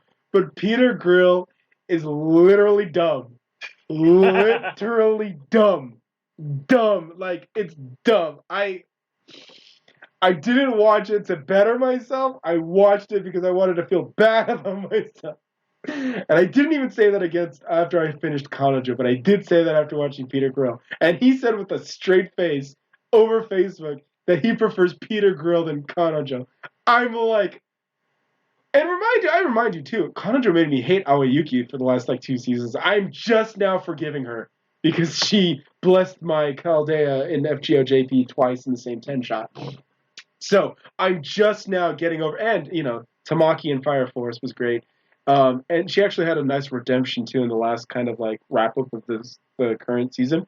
And then obviously Roman and I are looking forward to I'm a Spider, So What? And just that title alone sounds so Aoyuki. But yeah, and even all of that, knowing how bad Mommy is, I still actually liked Kanojo. And I don't know if you saw it too, but I wrote it in my response to that statement that Kanojo, the way it's looking, might actually be my show of the whole year. Yeah. So because no other show that I can think of that we've been watching has stuck around or made a bigger impression on me personally and many others than Kanojo. And yeah, so I don't want to get off too much of a tangent, but when you say that Peter Grill made me dumb and I did finish watching it, you are correct. So you watched it the same reason people eat McDonald's. They know they're getting something bad, but they're gonna eat it anyway. It's cheap and it's fast. Yeah. And it is cheap because it was only 5 minutes, 7 minute long episodes. So wow. Oh man. What a wreck. Nice. Going from one wreck to another, let's talk about Kuma Bear. Kuma Bear. Which also is in another position because it also is not finished this week. Yeah, it ends the Saturday? Yeah. Is it Saturday? Or is it Thursday? So. One of those. I'm gonna look this up. Alright. Yeah. So I I felt bad for Yuna when she was like, I finally got good Japanese food. And I was getting jealous of a fictional character because I too also desire good Japanese food. I'm like, oh man, we have to eat takeout. By the time the Japanese, you get Japanese takeout and it's all soggy and so I can't wait until we can go and actually sit down and have fresh Japanese food again. So, who is this character? Is that one of the sisters from the princess? What is that? No, I don't even recognize her. She's played by Inori Minase. Oh, it's obviously Rem. Oh yeah. She was from she was one that ate pudding. Remember? Yeah. She was also the one from the kingdom. The one that was always trying to learn to sword fight. The younger sister of that one. Okay. Yeah. Yeah. Okay. Oh wow, hey, it's Tomiyu. Miko. That's Shuri. Interesting. And you got this person here who doesn't even have a name. Blank. Anyway, this aired on I guess in Japan it aired on a Wednesday, which means it probably was released over here on a Thursday. Okay. Yeah. So yeah. So there was only one new episode, right? Yeah. Okay. Yeah. Which was she basically made hot pot out of the Kraken, which I knew at some point was going to happen. I was like, they're going to eat this Kraken, aren't they? But they didn't even eat it, as far as I know. No, they just boiled that bitch alive. Yeah.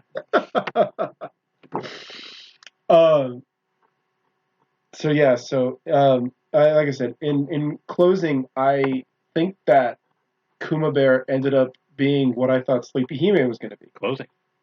Well, yeah, because it's the season wrap up. Oh, right? okay. I thought you were. I was like, we haven't talked about it yet. In the wrapping up the season. like I said, once again, Yuna is also my type of character. The don't bother me, fine, I'll go do what I have to do, just leave me alone afterwards. Yeah. You know, she took out the entire thieves base because she just wanted to go to sleep. I respect that. Well, they attacked her while she was asleep. What is she supposed to do? It's like you bother. Like she listed the three things that bother her the most: bothering her when she eats, or interrupting her when she's eating, interrupting her when she's gaming, and interrupting her when she's asleep. You broke one of them, so you need to get thrown in jail. That's a very powerful woman. I respect that. I respect the hell out of that. And she's not wrong on all three accounts. She ain't wrong. Yeah. And yeah. um, and so yeah, so there was that, and then again the whole desire to eat fresh Japanese food. I was like, Yeah. I was just like rice, miso soup, and they even called it that too. yeah, that's what. And then they said that it came from what, the city of Wa, and I was all like, Which sounds more Chinese. yeah, correct. And I was trying to think too. I was all like, Wa? I was all like, Wow. Sorry. Wapanese? Wapango? No, I couldn't think of a Japanese title or name that starts with wa, watashi. So I was trying to basically make the reference Yeah. of where the miso came from, a Japanese portion called wa, but you know, but yeah, it was, and again, I think I've been asking this the whole time this show's been going on, but did we ever figure out if she's stuck in this virtual game world yet, or is she going back and forth, or No, I think she's stuck there. she is stuck there? Yeah, Okay. I don't think she would need the house. Okay. They usually show her waking up in the house too. Okay. So I think she's stuck there. Okay. Plus, so she gets sword arted. yeah, she got sword arted. By God. Oh, now she got the sword art and the Tanya special. Yeah. Only she's not, causing genocide. Hey, Tanya did nothing wrong, okay? Those communists brought it on first. Mm-hmm. All right? Whatever you say. Tanya did nothing wrong. Which is funny because now we're in Christmas season, so, we can get a nutcracker and just call that Sanzai X, being X. Being X. Yeah, that jerk off. But anyways, it would be different if he was a thief and he interrupted Yuna's sleep, but that would basically end Tanya right there, end Tanya's problem right there. So yeah. Well, maybe. But yeah, and then I have to admit too, when she busted out that worm, I was all like, "Oh dear, this is not going to be good." Rule 34. Oh man. Yeah. Too big. It's not the snoo you want. No. This is now where all my shows betrayed me. Tonikaku Kawaii went full R18, and now we've got worm and tentacle going on in Kuma Bear. I will admit it was pretty funny, and when they used the game aspect when she kept drowning in the water. Oh yeah. And getting game overs, and I was all like, "Thank you for reminding me this is a virtual game world. Thank you." So they didn't bother to explain what's the penalty for dying in the game, though. Like, does she get an EXP hit? Is she weak? What's the risk here of dying in game? You die. You die. I don't know. They haven't. Do you need to go back? She would have to die in order for her to find out. Do you need to go to the demon priest and he resurrects you? So. Demon priest. He's doing his best, okay? But yeah, I thought that was pretty funny. And then she's like, "I'm a Japanese ninja. I'm going to run on water." Yeah, it didn't work. Nope, didn't work at all. So I love how she's just so prideful that she's Japanese and traditional Japanese. Because it's not like you're watching sword art and you see Kirito saying like, "I'm a proud Japanese swordsman," saying nobody cares, nerd. Funny enough, there you go. That's the Demon King and Sleepy Hemo. But anyways, yeah. So I love that. I love that fact that Yuna is just so proud of her heritage, and I'm all like, that's adorable. But at the same time, too, she's not proud. She's a bear. So. Yeah.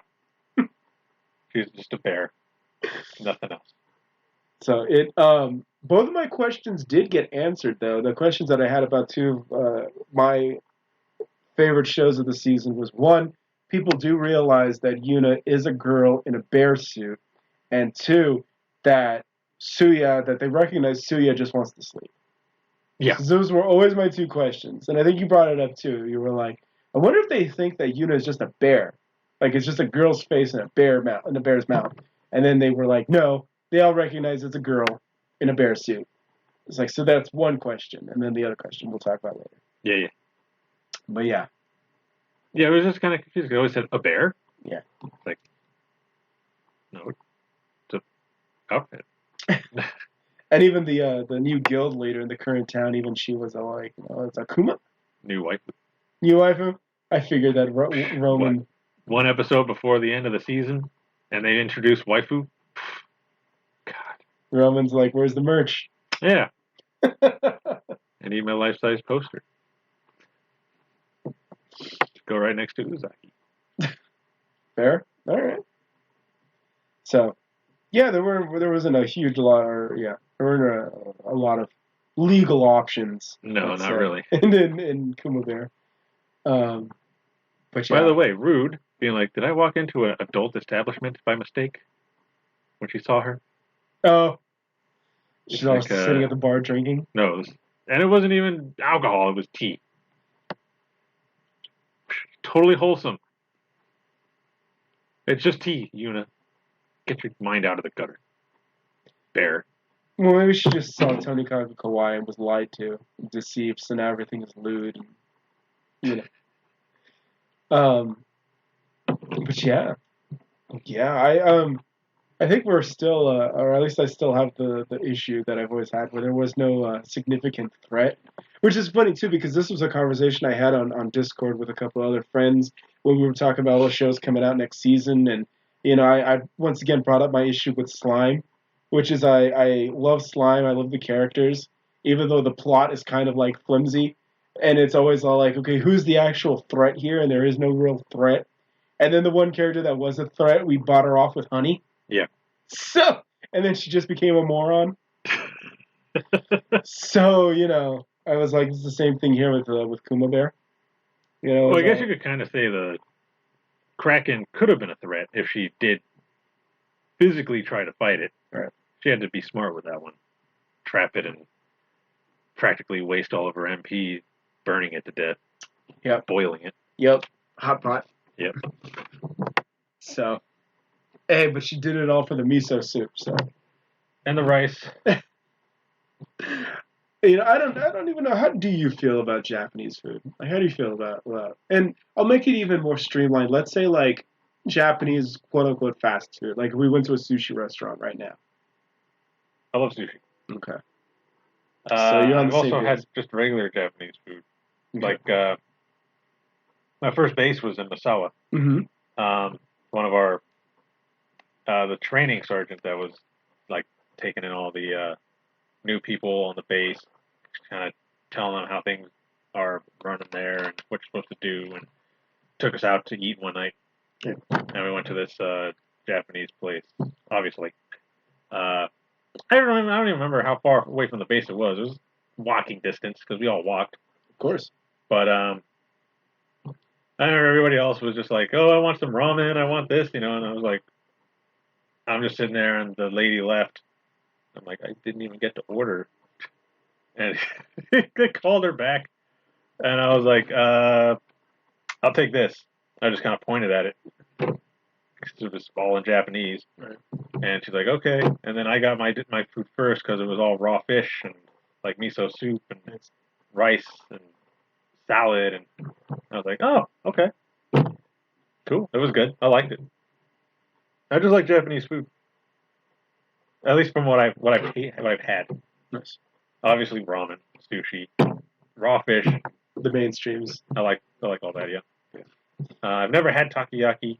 Mm-hmm. Yakisoba I've had. That's really good. Like street vendor yakisoba because there was like a festival that would happen outside the base that we would go to. So yeah, there's a bunch of stuff I've tried, but there's a lot that I haven't. But I'd be willing to try just about anything, except for maybe blowfish. Probably stay away from that one because I don't trust this. I don't trust the sharks. Somebody brought that up. Or was it in Kuma Bear where she brought up the blowfish, where Japanese food was so good it's even worth dying over? Yeah, the Japanese people are adventurers because Yeah, they'll there it eat is. Yeah, poisonous yeah, blowfish. yeah. Like I said, I like that. I actually like that character is because you know, remember that's maybe next year when we change our format and we go into drama issues. That's one of the things that I always bring up is the Japanese people shouldn't be afraid to be Japanese, and so having this girl in a bear suit talk about how she's so proud of being Japanese, I like it. I respect that. And especially in terms of anime and video games, it's like please don't change Japan. You're our last hope. For the love of Madoka, don't change. So when she's just absolutely proud of being Japanese and the food and the culture and all that, and you know, that's I like that. I know. It's not like really like the most groundbreaking or like you solely like a character because she's nationalistic. It's like no, I like her too because if you jack with her sleep, she'll kick your ass. Yeah, her and her bears. So, um, and like I said too, again going back to the same guy from Jujutsu Kaisen, I like the that character too, with that sort of a work ethic. Yeah. You know, it's like trying to teach Roman how to skin a wolf. It would be really nice if you learned how to skin a wolf. No, I'm good. But you just killed a bunch of them. It'd be really helpful. That's okay. You could do a lot of help if you learned how to skin a wolf. No. Just hand them off to One of the best moments in the show. Love that. So. The little girl too, the older girl, the older sister too. That's also was it Ayumi Wako or I think Wako Ayumi or Yumi or Izumi I think Wako Izumi. She's special week in Uma Musume and Horse Girls, and I know that that's coming back. Well, I don't know if it's next season, but at least next year it's coming back. So yeah, so look forward to that. Okay. So Micah, I was like, why can't I remember her name? Micah from Blend S. Okay. I was like, it's not Nezuko. No, that's no Kito Akari. That was like an hour ago, man. Give it the times. No. Micah. Micah is the same voice actress. Okay. The sadistic one. Yes. All right. But yeah. I still need to finish that. Really? Yeah. That's a show that's shockingly never got a season 2. And everyone's been waiting for that. Yeah. And then actually, when you think about it too, I have them stacked up together. But yeah, that's Micah, and then that's Kaho. Yeah. That was, and I don't know if that was necessarily Kito Akari's breakthrough role, but that was one of her, like, at least that was the first time I ever heard of her, was when she was Kaho. I don't know if I have do I have Kaho? I don't have Kaho. I don't think they really made a whole lot of merch on Kaho either, which is sad. Huh. But, yeah. Hopefully, if they make season 2 now. So. Yeah. But yeah. That's all I got.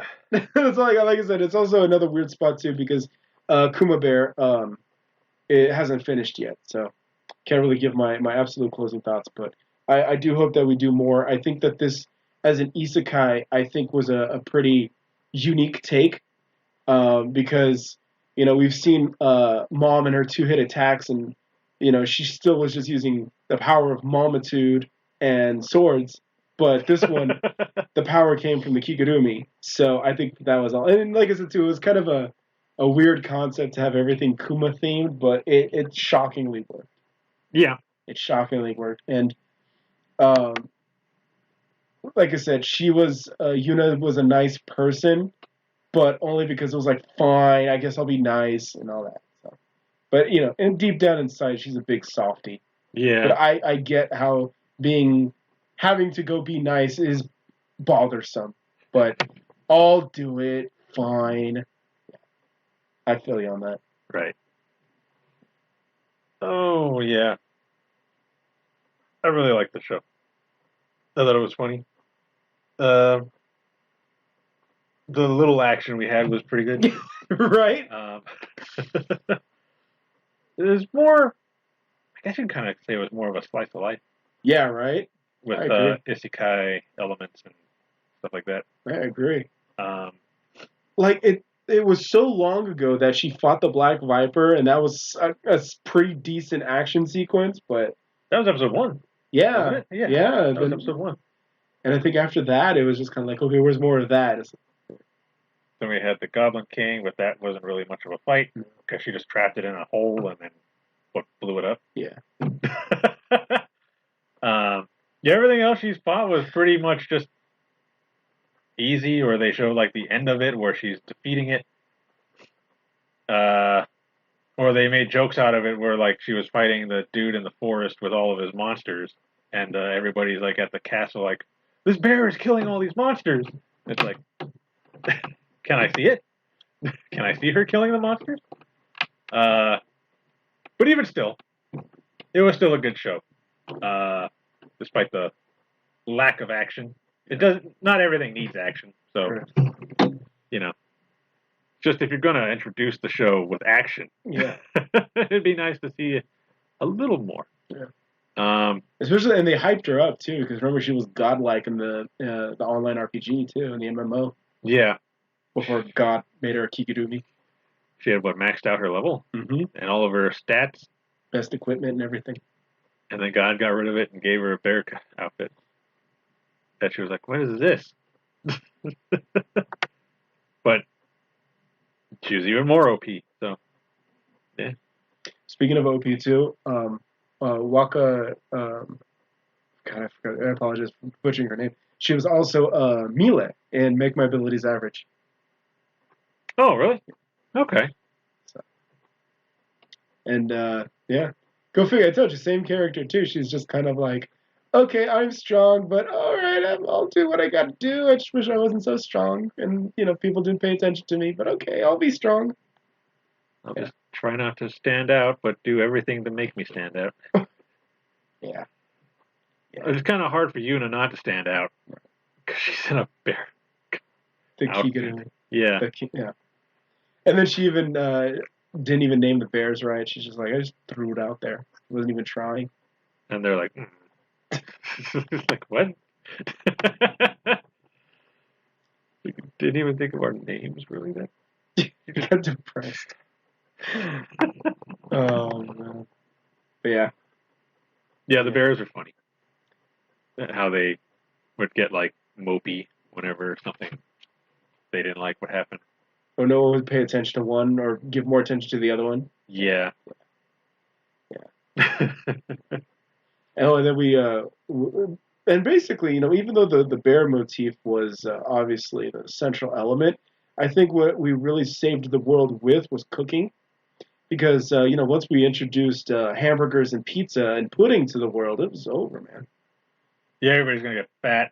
Yeah. Like these crazy Americans. No. For this one, it wasn't even the crazy Americans didn't do anything this time. It was the Japanese. This crazy Japanese girl bear. Yeah. Bear girl. She's plotting. Yeah. She introduced calories and carbs to everybody, and now they can't fight. Right.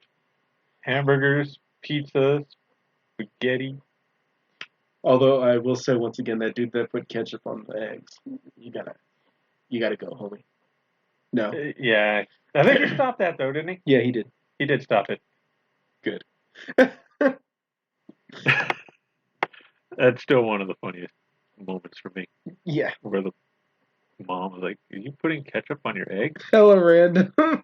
Like, we got a girl running around in a bear kiku, but I'm tripping over you putting ketchup on your eggs. You barbarian. He didn't help his case though, and it's like, it gives it more flavor. It's like, oh my god. Don't tell her that. And that's what we were. If anything, just say you like it with ketchup. Kuma. There. It's like duck, duck, goose, but but not. Closing thoughts? I hope there's a second season. You can pre-order the Nendo? Yes, definitely. Good And there's man. going to be a Pop-Up Parade figure as well. Which one is the pop-up parade? That's the figurine, right? It's a figure, but they're like smaller. They're like this big, Okay. and they're like $40. Oh, I think I ordered one that was the Nakano Miku from Quintuplets. I think I got that one. Okay. Okay. Yeah, those are the Pop-Up Parade. They basically made those for people who want a nice figure that's not a Nendo, but can't afford a $200 7th scale. Got it. So it's kind of like a budget figure for those who are on a budget. There's a little bit more detail than a price figure too. Yeah. Okay. All right. Me same. So second season Bear. Yeah. Kuma Bear 2. Okay. Kuma Bear squared. God damn. All right. Let's end this with probably my show of the season. Sleepy Hime. Sleepy Hime. The one we thought was going to be a cutesy anime about a princess just trying to go to sleep. And ended up watching a murderer. Absolute serial killer. Like, all of y'all are still tripping over, like, Pennywise and all of that, and it's all like, oh, Jason, oh, Freddy Krueger. It's like, no. I'd be more terrified of this bitch with a pair of scissors. Yeah. Oh. I think she traumatized that succubus. And she just casually committed a homicide on the bedsheet demon. After he just wanted his justice. Yeah. He just wanted his just revenge. Just casually kill him. Multiple times, probably. Like, oh, this show is awful. Like, what was the name of the succubus? Started with a C, didn't it? Yeah. QB. QB, okay. Yeah, because I remember it was like Madoka, and I was like, oh, Roman's gonna trip balls off of this. Yeah, I didn't put that together, actually. Yeah. Yeah. So, she just wanted to be popular. Yeah. Like the princess. Yeah. And look dead on. What? The Ghost Shroud was like, oh, I thought you were the princess because you guys look alike. Like, I gotta go to the princess. And then the princess is like, you want to be my body double? Okay. This is what you gotta do. Gotta kill Ghost Shrouds. You gotta go do this. And the last thing you need to do is you gotta not fear death. So I'm gonna push you off of this cliff into the lava. She was gonna commit casual murder with someone she just met. And she's like, don't worry, I'll contact the guy to get you revived. See, I've been telling you for weeks now, ever since we started talking about this show. Inori Minase is way too casual about all this homicide. All of this murder. She's just kind of like with a straight face. Like, you've been plotting this, huh? Like O.J. Simpson when he wrote the book, If I Would Have Done It, literally was the name of the book. That's Inori Minase. It's all like, I'm not telling you how to kill the demons, monsters. However, if you were to kill them, this is what you would do. Don't fear death. And then it was funny. She's like, do you do this every day? No, I'm asleep 80% of the time.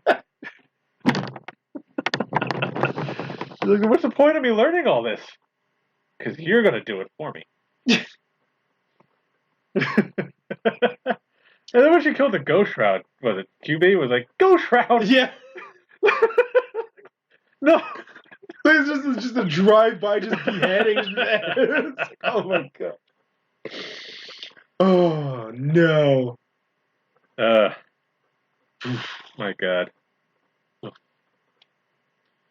This is and then before all of that, then they also the hero Yusha-sama invaded her dreams. And then it all became realized that he was the scumbag that traumatized her as a kid. He's her fiance. All because of the Demon King, too. Because he dropped that paper that had her signature on it. Her autograph? With, what was it, like some dream dimension thing? The contract, yeah. Yeah, where he has it with her signature on the back of it. He can enter her dreams while he's asleep. And God, I don't like this guy. He's just so stupid. The hero? Yeah. Like, how do you not see that this girl doesn't like you? She can't even remember your name. D something, what's it? D what's it? You know what's funny is again, it's Belkun and Hestia, right? They also play the characters in Danmachi. Yeah, yeah. And that's what Hestia always calls eyes is eyes whatchamacallit. And so when she started calling the hero D Wallen, what's what's it? it? Yeah, Wallen what's it? So I was all like, look at it, it's still Belkun and Hestia. You just never get past it. And he's just so forgettable. Yeah. That's what she says Yeah. all the time. Like, you can't even remember his name? He's just so forgettable. Like, God dang it. Again, it's just, and it's also hilarious too that we're watching two shows that have the same character. It's like we're watching Dragon Quest and then we're watching this. Right? So it's basically the same character. Yeah. Yeah. This was a good episode. Also, if the Demon King would have came to you at a crossroad and said, "Don't go that way. It's a dead end. You want to go that way." Would you listen to him? Yes, You would. I would. Because at this point, well, you gotta also remember the timing. If this was 5 episodes ago or 7 episodes ago, when the Demon King wasn't fed up with all of Suya's crap, then I would be all like, okay, let's not listen to him. But at this point, because he's so sick and tired of her, then again, he's just being Tsundere. He really likes it. So, but yeah, that and also too the revelation of remember when he was talking about we need to put the treasure chest here because it has the weapon that the hero is going to need to defeat us. So they were making sure to put it in the way to be, which is the only logic that we have of why treasures the treasure chest that has the one sword that's the elemental weakness of the boss you're about to fight is just out in the open. Right. Is because the Demon King told the planners to put it there. It's the same thing. This is also the Mario Brothers syndrome, which is if Bowser really wanted to kill and stop Mario, why would he give him all the power-ups he needs to feed him? Well, you got to fight him at his best. Yeah, exactly. Or else it's not an honorable victory. Right. So yeah. So I hold that logic here. If this was 7 episodes ago when the Demon King was not tired of Suya's crap, then yes. Right, but you don't know this. Yeah. Because you're just the hero on your way to go kill him. Correct. So, yeah. As far as you know, he's just Demon King, and he's just telling you, go that way. Yeah. So I would go that way. It's JRPG logic. It's just JRPG logic. I mean, even his people were like, okay, we're just going to listen to him? Yeah. Like, I was the same way. I was like, why are you listening to him? Yeah. He's the Demon King. I would have done it. I would have done it. I'd be like, let's go. Yeah. Yeah. And all because the other area wasn't ready yet. Correct. Like, that section is not ready yet. We don't have the traps. We don't have the chest. I'll go stop him. Go that way. This is a dead end. Who does play D? What's its name? D. What's it? Yeah, D. What's it? Let's see. I was watching the which is funny too because oh man, it's unfortunate that you're not watching Danmachi because Danmachi also ended, and the season ended with Belkun holding the L, and I was actually kind of happy. Oh, he lost? Yeah, he finally lost.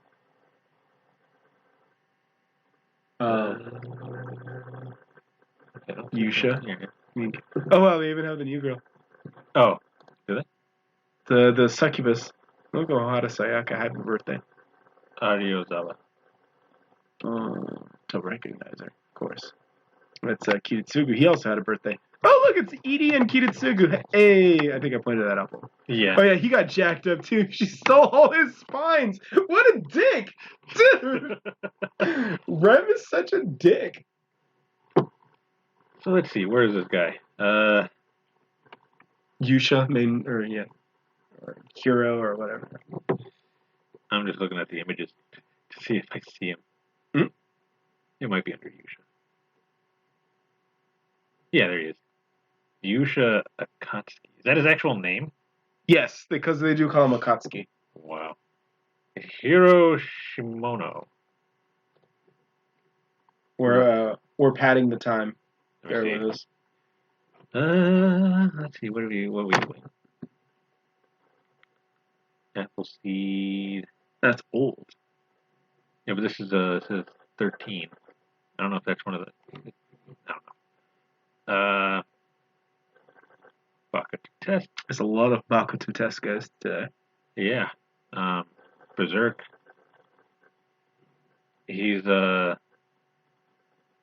kid in the new one.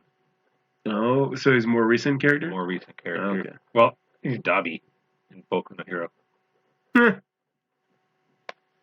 Yeah, I agree. He's kind of a moron. Yep. He was also in Corpse Party. D. Grayman. Detective Conan. The other dude was in Detective Conan too. Dora Hedoro, that's show that's on my list. Hopefully I can watch it and get it done this week. That's the one with the lizard dude, isn't it? Mm-hmm. And big buff chick. Yup. Nui. Yeah. Yeah. Voiced by Kobayashi Yu. Enkidu, yeah. And Smith, Agent Smith from Monster Musume. Oh. Okay. I don't see a whole lot of anything else.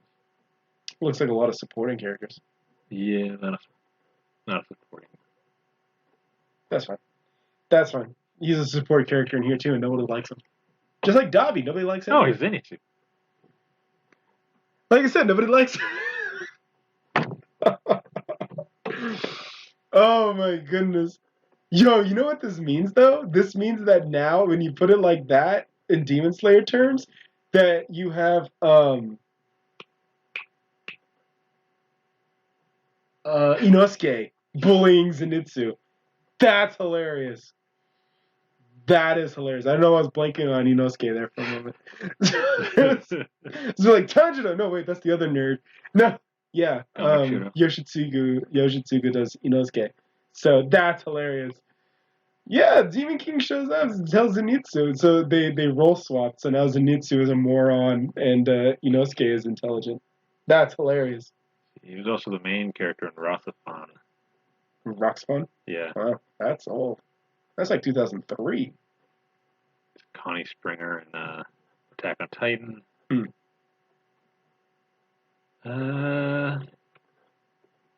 Skeet Dance. I've heard of it, but I've never seen it. Mm-hmm. Then Soul Eater. Not as anybody I've ever seen, but you know.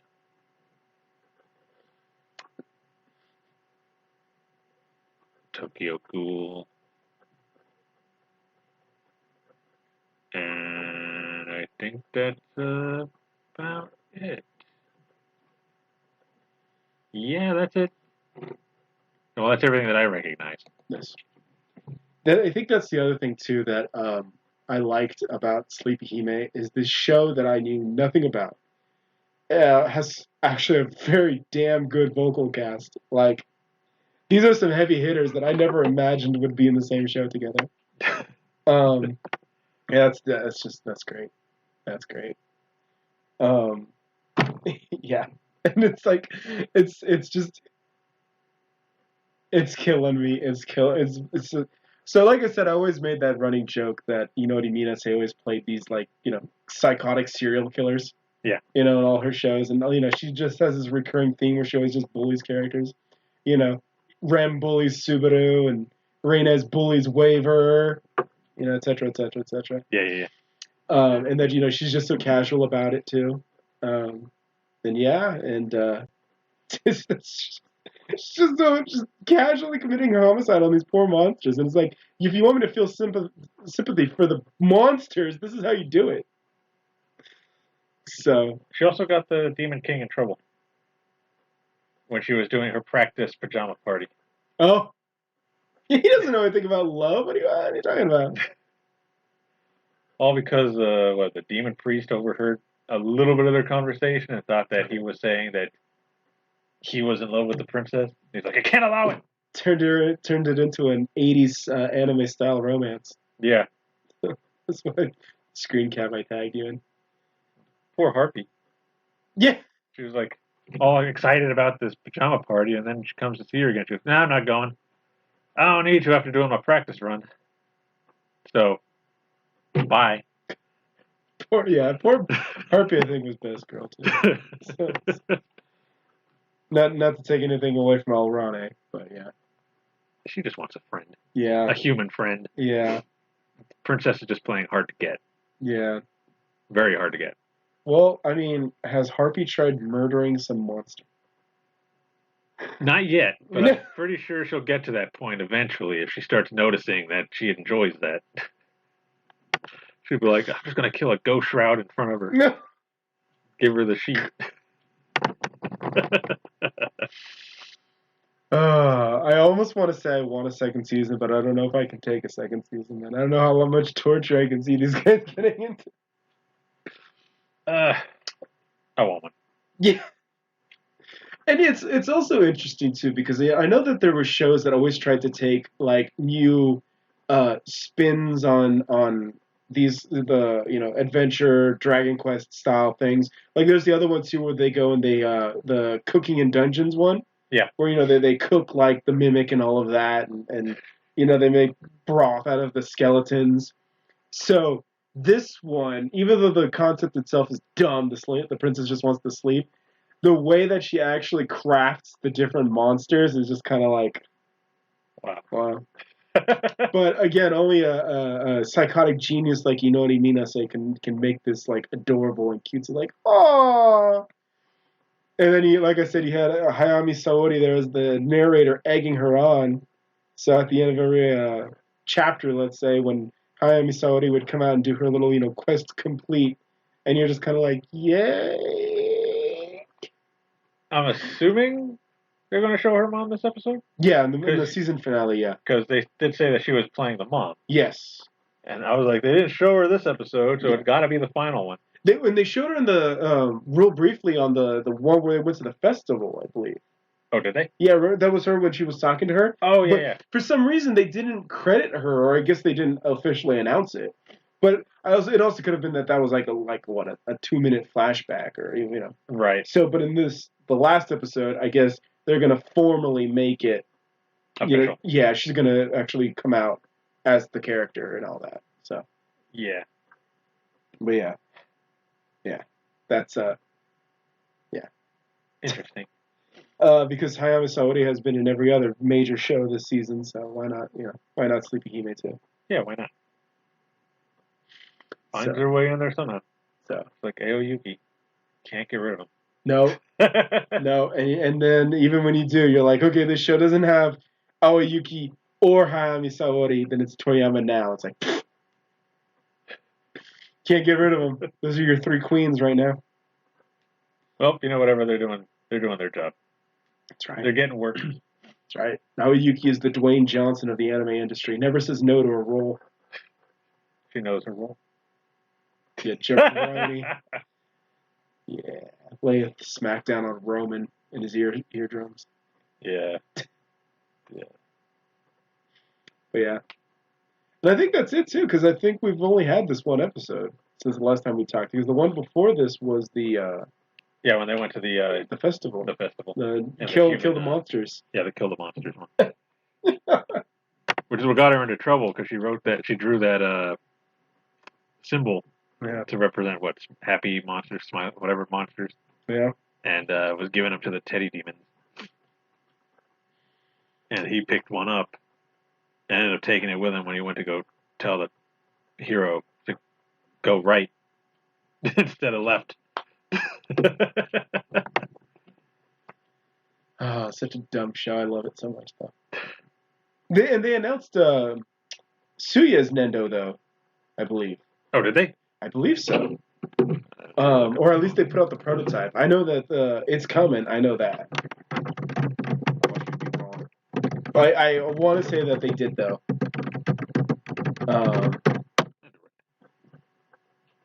Yep, there's a picture for it. Yeah, there it is. Yeah, because I was like, what? So fast? Yeah, they just announced it, but there's no prototype yet. Yeah. It's just an image. Yeah, okay. Wish I could read Japanese.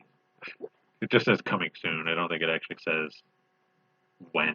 Well, this says Oyasumi, so I know that much. But, That's just fat. Okay, well, there you go. There you go. You're fine, So yeah, it's announced, but no prototype yet. I think there was one for the Pokemon character, right? But whatever this girl's name is. This one. Oh, Marnie? Oh, Marnie. Okay. Yeah. Yeah, there's one for her. There's a Gojo. Gojo. Yeah, Gojo Senpai's coming. Oh, yeah, did she come with a teddy bear demon? Oh, yeah, that all the facial expressions. I was about to make like 8 screen caps of all the facial expressions. It was like between Suya and Tsukasa. It was kind of like who has the best facial expressions of the season. So, yeah. Yeah, so I can safely say that even though Tsukasa was girl of the season, I think overall Sleepy Hime was my show of the season. Just caught you by surprise. Yeah, I did not see this coming. And it also kind of makes me interested or intrigued to see what Spider is going to be like.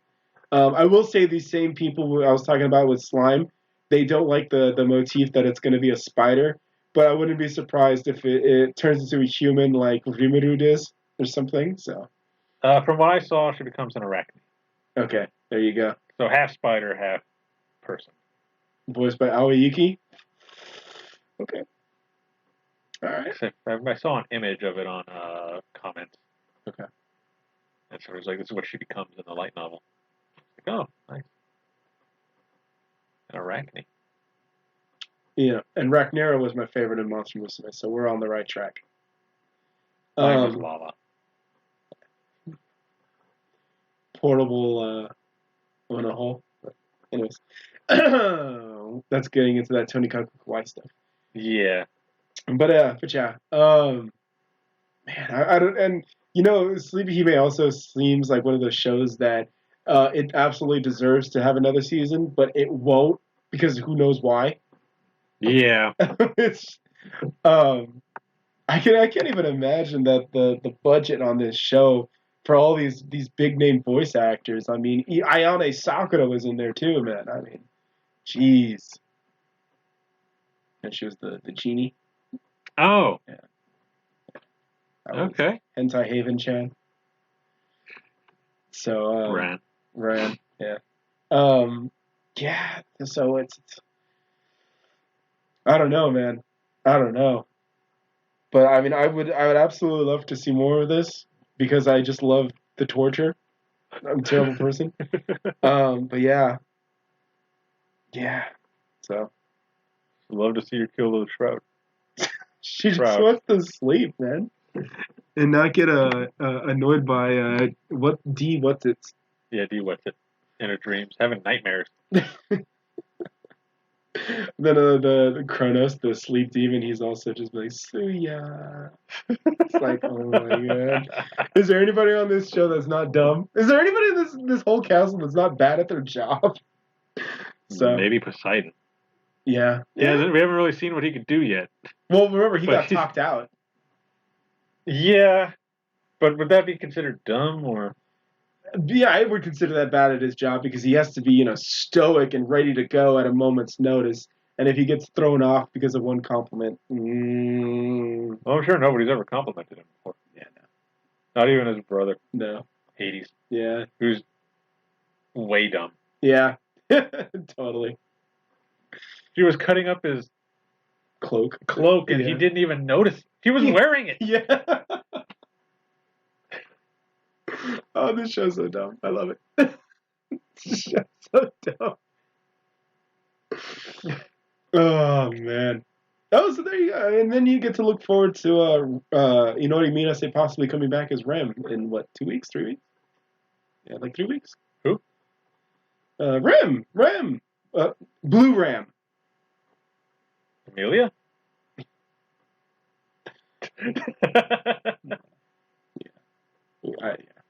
Yeah. Yeah, he doesn't like Rem, so I hope he chokes on his statue. Some rando from Facebook, I quoted him on that. Mm-hmm. Which I haven't even gotten a notification for yet. Oh, for real? For all I know, it might get pushed back again. Oh, whack. Which is fine because I also got an Aya figure coming I from Bang Dream. Okay. The lead singer to Pastel Pellets. Okay. Yeah, that's also on my list. But I have a lot of work to do this next 2-3 weeks. So. Then there's another Rand figure coming out next year.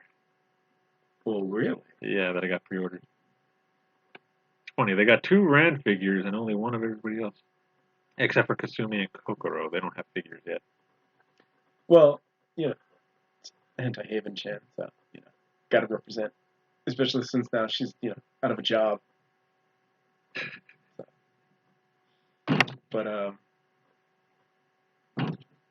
wrap it up, I guess. That's it. No closing thoughts, Sleepy Hime? Sleepy Hime. Well, see how the season ends, but yeah, I'd say this was one of my favorites from the season. Who was your favorite character? The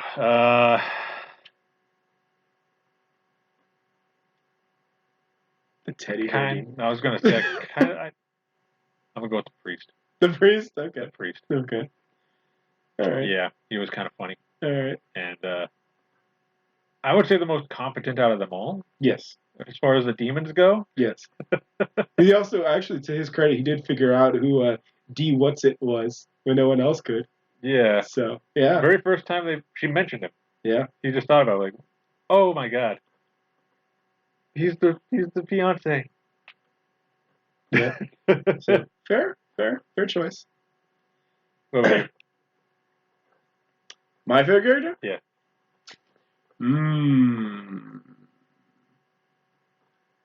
No, I also had to take Suya out because that'd be too easy. I was gonna say, and not saying Rane because that's just Hara Sayaka bias. I'll say that I like the Demon King. I think the Demon King was definitely my favorite.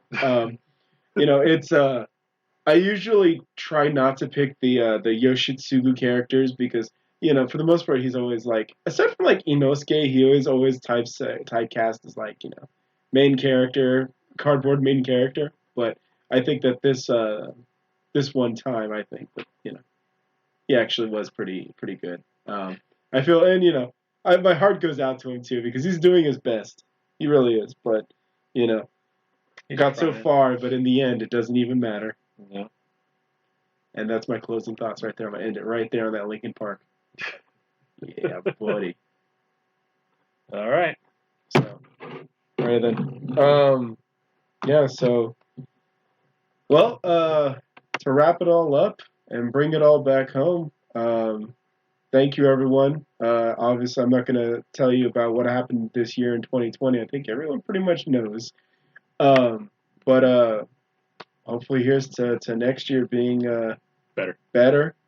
I could definitely tell you that on the Weeb front, there's a lot of good shows coming, and not just in this winter, but all throughout the year. Yep. And we're going to get into that more on our next episode.